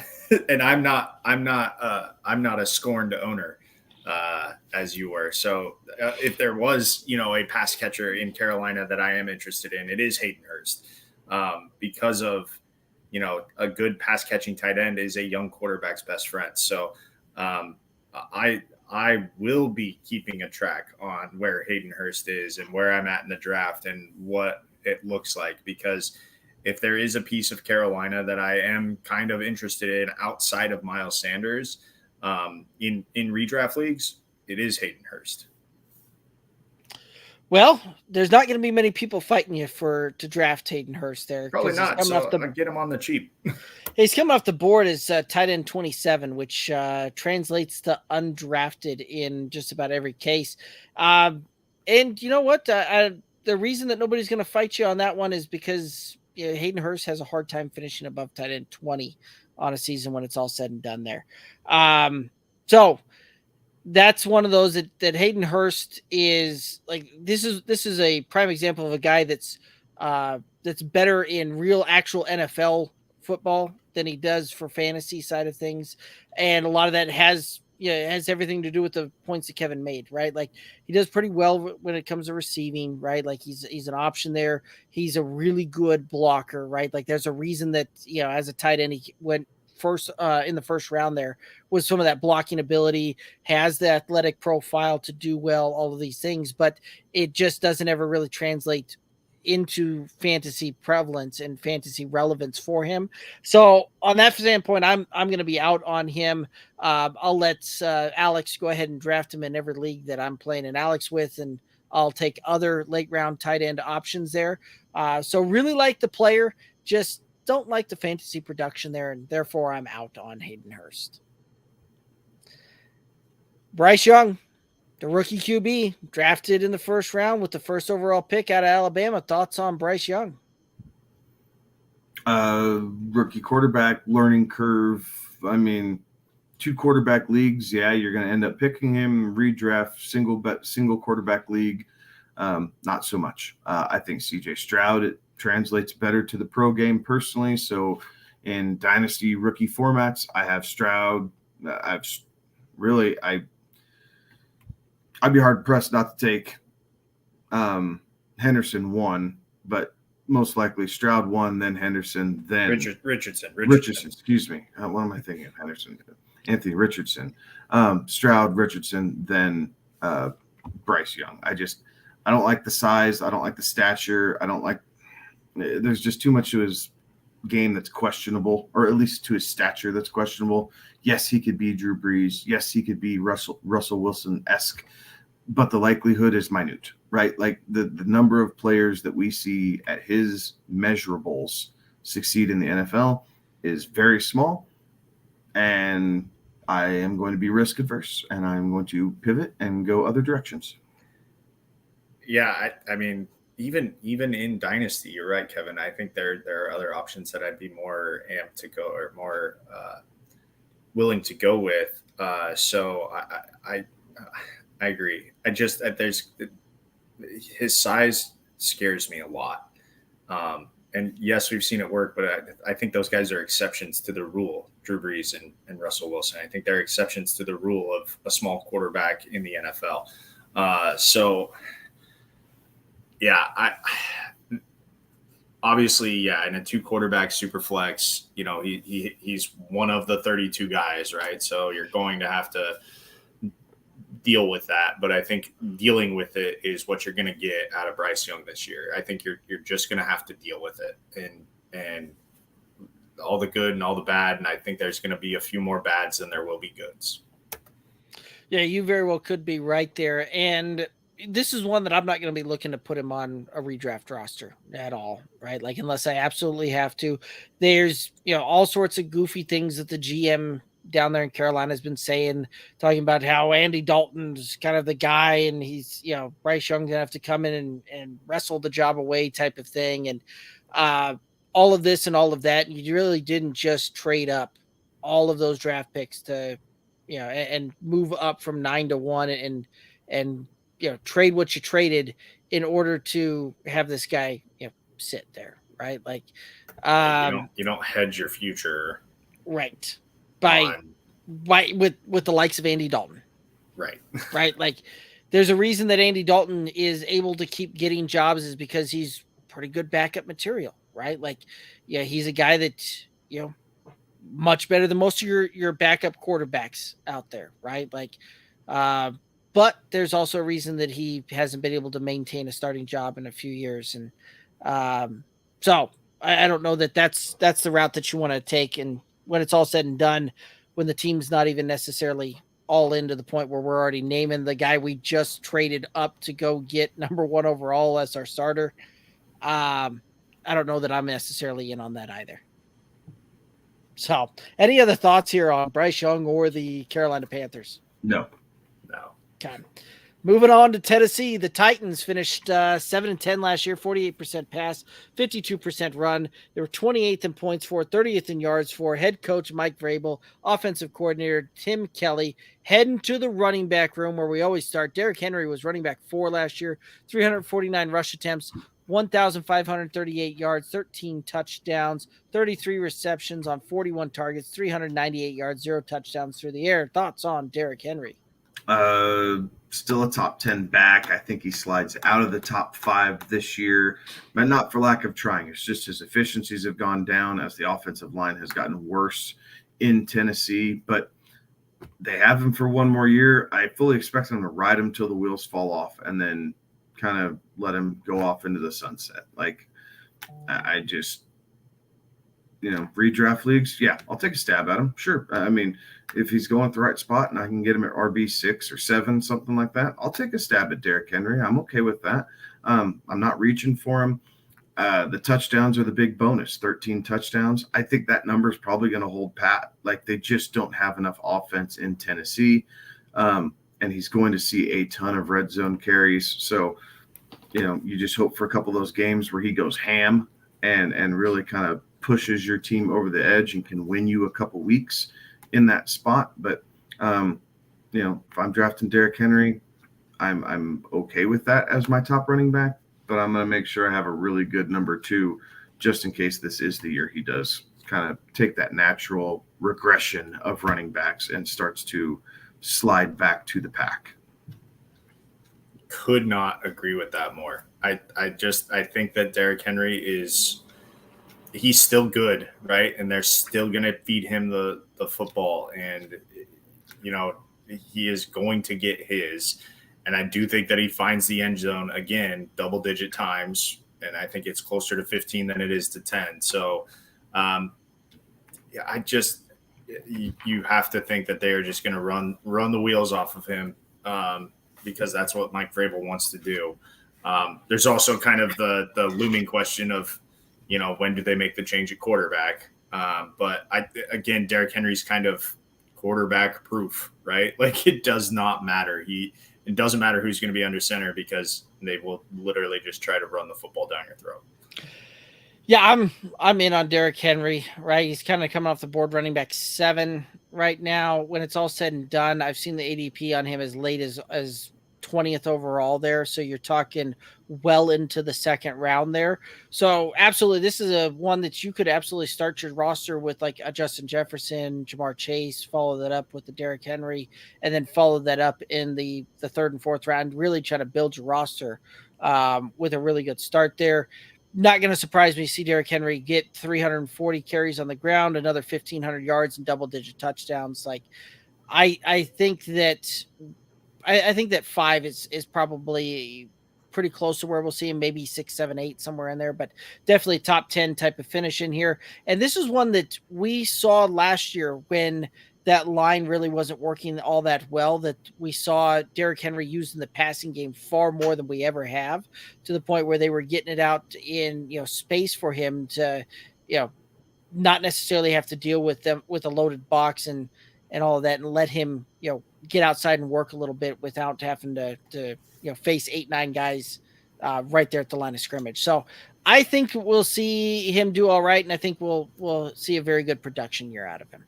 I'll say what was encouraging is that he put in basically a full season's worth of work after getting hurt the year before. And that was encouraging to me, that whatever was, the injury, he was able to bounce back from that. Absolutely. Alrighty, the rookie, Tyjae Spears, drafted in the 3rd round, pick 81 out of Tulane. Thoughts on Tyjae Spears? I think it's a nice change of pace, right? And Tyjae can run between the tackles, a little bit more of an outside run, but he can catch some balls out of the backfield, can play a little bit of special teams. Like, he is a nice complementary piece to Derrick Henry, but I don't know that he's going to be overly involved this year, other than, get to spell him a little bit. But I think I'd be shocked if he saw, anything more than, 25% of snaps. And I think I'd be really shocked to see what Tennessee's doing there. As I said before, I expect them to ride Henry like it's going out of style and then let him run off into the sunset. Yeah, I don't even know, man, as a handcuff, because I think the offense does change a little bit without Derrick Henry in it. So get real deep and, maybe as a best ball play, but even still, that's, you have to be in a really deep best ball league to have him on your roster. Yeah, it's as far as I think Tyjae goes, is really kind of as a almost a handcuff type of play there, right? And he's going to go undrafted in most leagues, and rightfully so, right? Like, there's just not much work behind Derrick Henry, and a healthy Derrick Henry at that. So, if I've got Derrick Henry, sure, I'll put Tyjae on my roster with the last pick of the draft. But outside of that, he's sitting there, and I'm keeping an eye on him and see how that progresses there. Alrighty, wide receivers. Treylon Burks finished wide receiver 80 last year, 33 receptions, 54 targets, 444 yards, 1 touchdown, 4.9 targets per game. Thoughts on Treylon Burks? As long as Ryan Tannehill is your quarterback, I'm not expecting a whole lot out of Treylon Burks. Now, injury, asthma, kind of just some random things going on with him. I do expect him to improve upon wide receiver 80. So realistically, I think he's probably about wide receiver 32. We'll see how things kind of pan out. He should clearly be the number 1 option in Tennessee. It's just a matter of, can he stay healthy, and can the quarterback feed him enough to be fantasy relevant? Yeah, playing in 11 games, you don't really get a good feel for what he is. Right, rookie year has the issues of not being available, so that's that's a little unnerving. I agree with you, Kevin, that he should receive top billing in that wide receiver room, but I do think that there is a lot of it's just not great in the quarterback situation, and realistically, like, what the hell are the Titans going to do at quarterback? And I know we're going to talk at that, but like that does impact this position group more than any other. And like, that's a headache that I'm not sure I want to be a part of throughout the course of the season. So Treylon Burks is going to perform as well as Tennessee can get their play action pass going. Right. That's really where it's going to come down to, where it's going to ultimately play out there. I'm willing to take the shot on that one because I think we can get some value out of that. He's wide receiver 38, coming off the board, kind of in that 82nd type of range there. So you're talking well later into the draft there. In that kind of 7th, 8th round type of deal. And I'm willing to take a shot on him there. I think that we can probably see him get up into fringe wide receiver 2 territory, probably somewhere in the 22 to 28 range, I think is probably about where we'll see him finish on this one. So when it's all said and done, I'm okay going that route and doing that because one of the things Ryan Tannehill actually does well is play action pass if they can get that run established and get that going there. So I'm okay taking the shot on Treylon Burks there. Nick Westbrook-Ekine finished wide receiver 82 last year, 25 receptions, 50 targets, 397 yards, 3 touchdowns, and a 3.1 target per game average. Thoughts on Nick Westbrook-Ekine? Pass. I have zero interest in him on any fantasy format. Redraft, dynasty, best ball. I am going other options that late in the draft and playing potential upside, which I just don't see him having any as the current construction of this Tennessee Titan roster is. Yeah, they're going to they're going to pass the ball, right? At least 40% of the time. I think if Vrabel had his way, they'd run the football 90% of the time. But I just look, this guy has 115 career targets, right? Like, he's got 7 career touchdowns. It just doesn't move the needle for me. And he's legitimately their second option, right? Like, option 1B behind Treylon Burks. Like, it just, I don't know. Somebody is going to have a good year, but again, going back to the argument I make with Treylon Burks, that is a headache that I just do not want to have week in and week out as I'm setting my roster. Somebody's going to go off, right? The production's going to come from somewhere.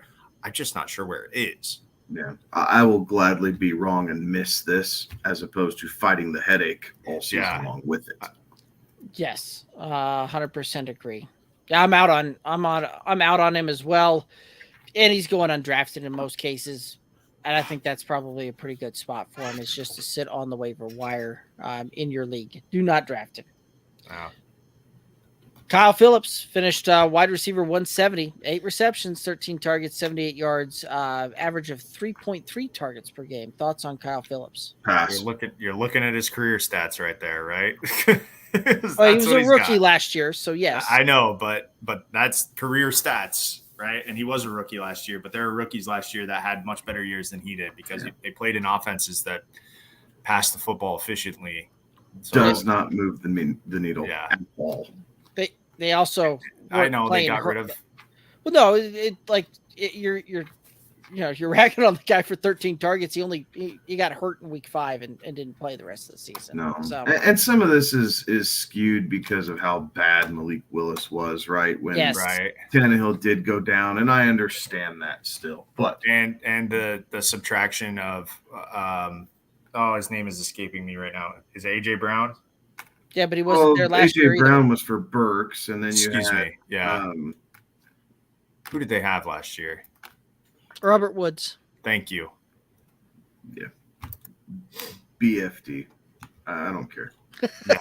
It just doesn't do it. Just none of these receivers really do it for me. And again, one of them likely, right? Maybe collectively, but it's Burks. If you're going to take a shot on any of these guys, it's Burks, and everybody else needs to sit on the waiver wire. And if you get burned by him, I will apologize on air and make it known that I got this wrong. But until that happens, it is Burks or nothing as far as pass catchers in Tennessee. Yeah. Yes, cosign. Tight end room, Chiggy Okoronkwo. I'm sure I butchered that. Tight end 24, 32 receptions, 46 targets, 450 yards, three touchdowns, 2.9 targets per game on average. Thoughts on Chiggy? I don't mind taking a late flyer on Chiggy. Again, short passes, play action game, good blocker, showed flashes of relevance. Again, if I'm waiting on tight end, I can wait and gamble on Chiggy. There's a chance that he's going to be on the waiver wire on and off throughout the season.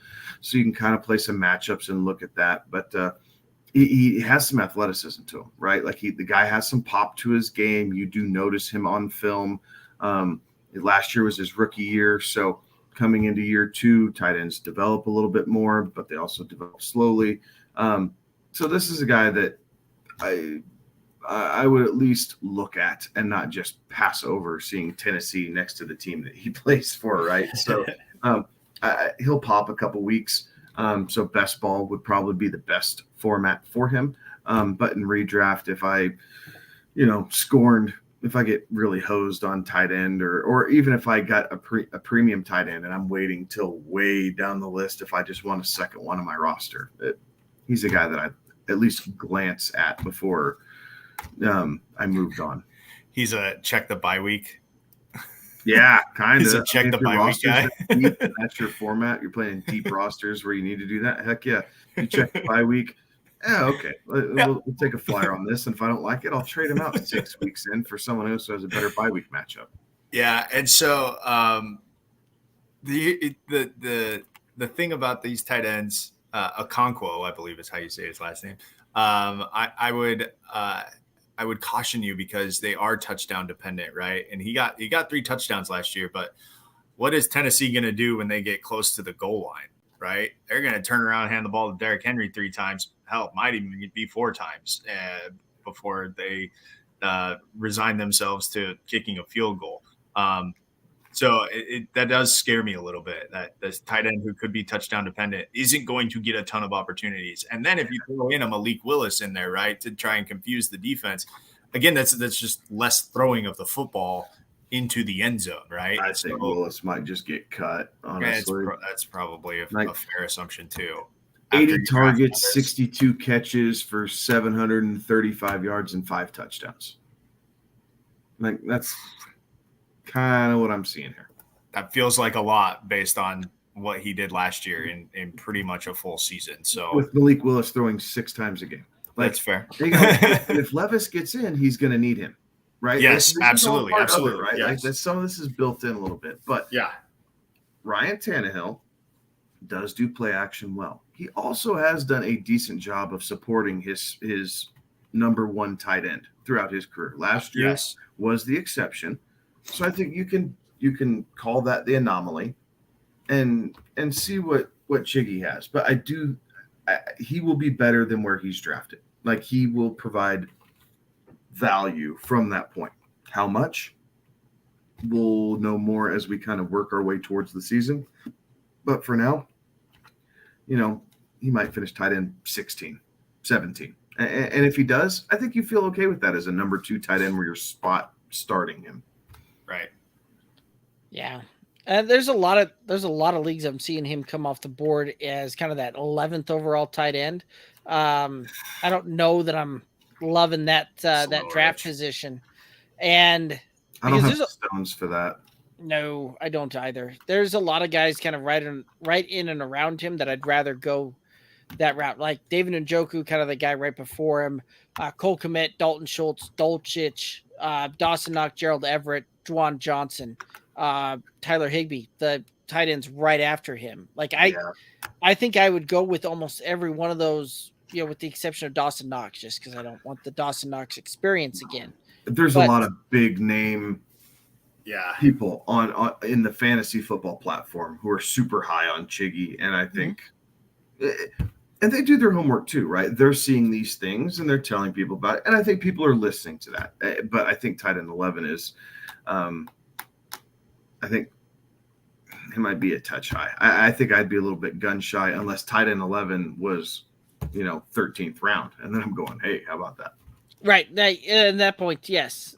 13th round, sure, let's do it. But there's a lot of guys out there I'd rather take that shot on. Gerald Everett, Juwan Johnson, both of those guys going several rounds later. I would rather go with that. That I'm not going Chiggy in the 8th, right? Like that's the thing. Like I'm not doing that in the 8th. I will wait and do something that I'm probably more comfortable with in the 11th, honestly. And I'm not going to be nearly as frustrated if it blows up in my face. Yes, I would 100% agree with that one. So, I apologize. I'm off topic here, but holy crap, how does Vrabel still have a drop? Like they just epically collapsed last year. This Tennessee team, my goodness. Well, it's the first year they didn't make the playoffs, though. They went back-to-back years winning that division, and they got too old too fast. They couldn't keep their offensive linemen intact. They had cap issues because they gave stupid money to Tannehill, and I'm not going to say stupid money to Derrick Henry. I think they paid him probably accurately. But then you trade away A.J. Brown. You bring in Julio Jones. That was a bust. You bring in Robert Woods. That was a bust. Your defense is aging, and you haven't replaced it with, playmakers. They're just guys who do just enough. They're missing star power on this team, and they have not been able to acquire draft capital to even come close to make up with what they're hemorrhaging off of that team at the moment because they can't pay anybody now. Right. They paid average players like really good players. They played really good players like star players. Like up and down that roster, man, they overpaid for a lot of people. Yeah. There's a reason that the GM is no longer in place. That's fair. That's fair. So, all righty. Let's head over to the quarterbacks here. Ryan Tannehill finished QB 27 last year, 212 completions, 325 attempts, 65.2% completion, 2,536 yards, 13 touchdowns, 6 interceptions, 34 rush attempts, 98 yards, and 2 touchdowns. Thoughts on Tannehill?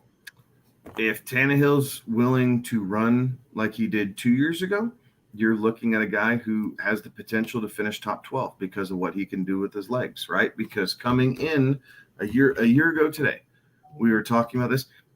He ran better than Lamar Jackson. His efficiencies and touchdowns and yards he was better than Lamar Jackson running the ball from the quarterback position.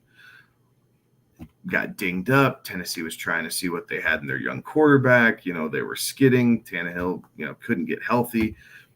So his numbers are kind of stunted a little bit. He's a middle of the pack quarterback, right? Like tight end. If he finishes quarterback 15, no one's going to be overly surprised. If he finishes quarterback 25, again, no one's going to be overly surprised. Like he just lives in kind of that middling round where no one likes to take him, but someone has to essentially.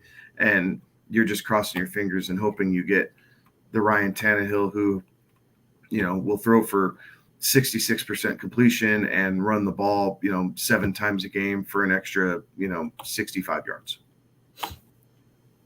Yeah, I hope I'm not in a situation where I am having to decide, do I draft Ryan Tannehill or not? Because I don't think that that's a very fun situation to be in, especially given the fact that the Titans have used really high draft picks on quarterbacks the last 2 years. And Kevin, you made the point that you think Malik Willis is probably gone. I think you're probably right. But man, just to know that there's that waiting in the wings and how, I don't want to say how quick they were to see what they have in their young quarterback, but the fact that they were willing to see what they had because of, Tannehill got dinged up and they were not playing well. I mean, that leash was really short, and I just don't know if that's going to be the case again this year because man, well, they fell in love with the fact that Malik Willis could throw it 70 yards in the air, and he put up really good numbers playing at Liberty. Right. Malik Willis is the poster child of why I don't like FBS schools.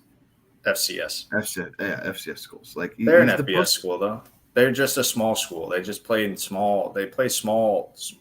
They're not playing SEC schools or Big 12 schools, which realistically, let's be real. Regardless, Malik Willis is the poster child of why I struggle with that. They fell in love with his arm.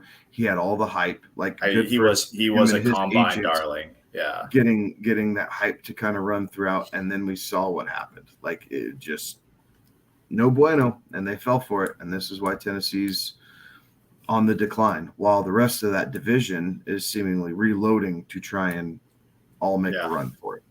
Yeah. I just, man, I would probably look at other options other than a Tennessee quarterback, because I just don't know if I'm going to get him for the full year. Like any of them. Like, I just don't know that I'm going to get them for, do I get him for 10 games? Do I get him for 6 games? Do I get, I'd take him as my third in a super flex. Like you're by the time you get that late, you're drafting your third guy to kind of fill in for bye weeks, right? It's check your bye week, but I'd still take Ryan Tannehill over Desmond Ridder, and I like Desmond Ridder in a super flex redraft.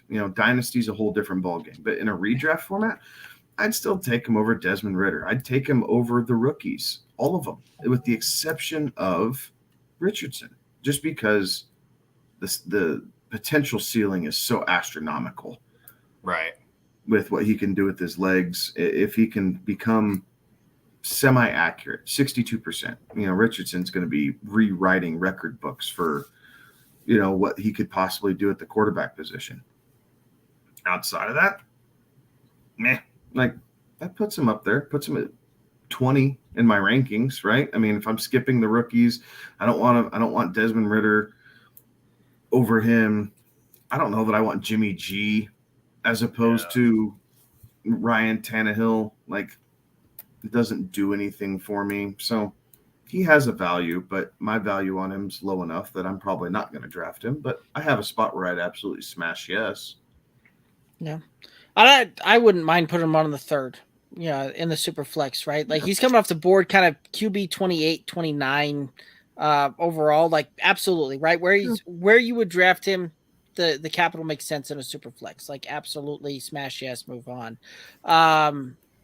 Because you've got your depth there, right? And like, yes, they went to Malik Willis, but Ryan Tannehill was hurt, ended up having ankle surgery in the offseason there, which he got hurt earlier on as well, and that limited what he can do, right? Because where a lot of his fantasy value came in those years previous, where he was a top 12 quarterback, was because he ran the ball in 6, 7, 8, 9 times. And when you're dealing with an ankle injury to the point where you have surgery on it during the offseason, and actually missed the last 3 games due to that, and ended up going and having surgery on that thing. Like, there's a lot of that limits that upside on what he was doing there.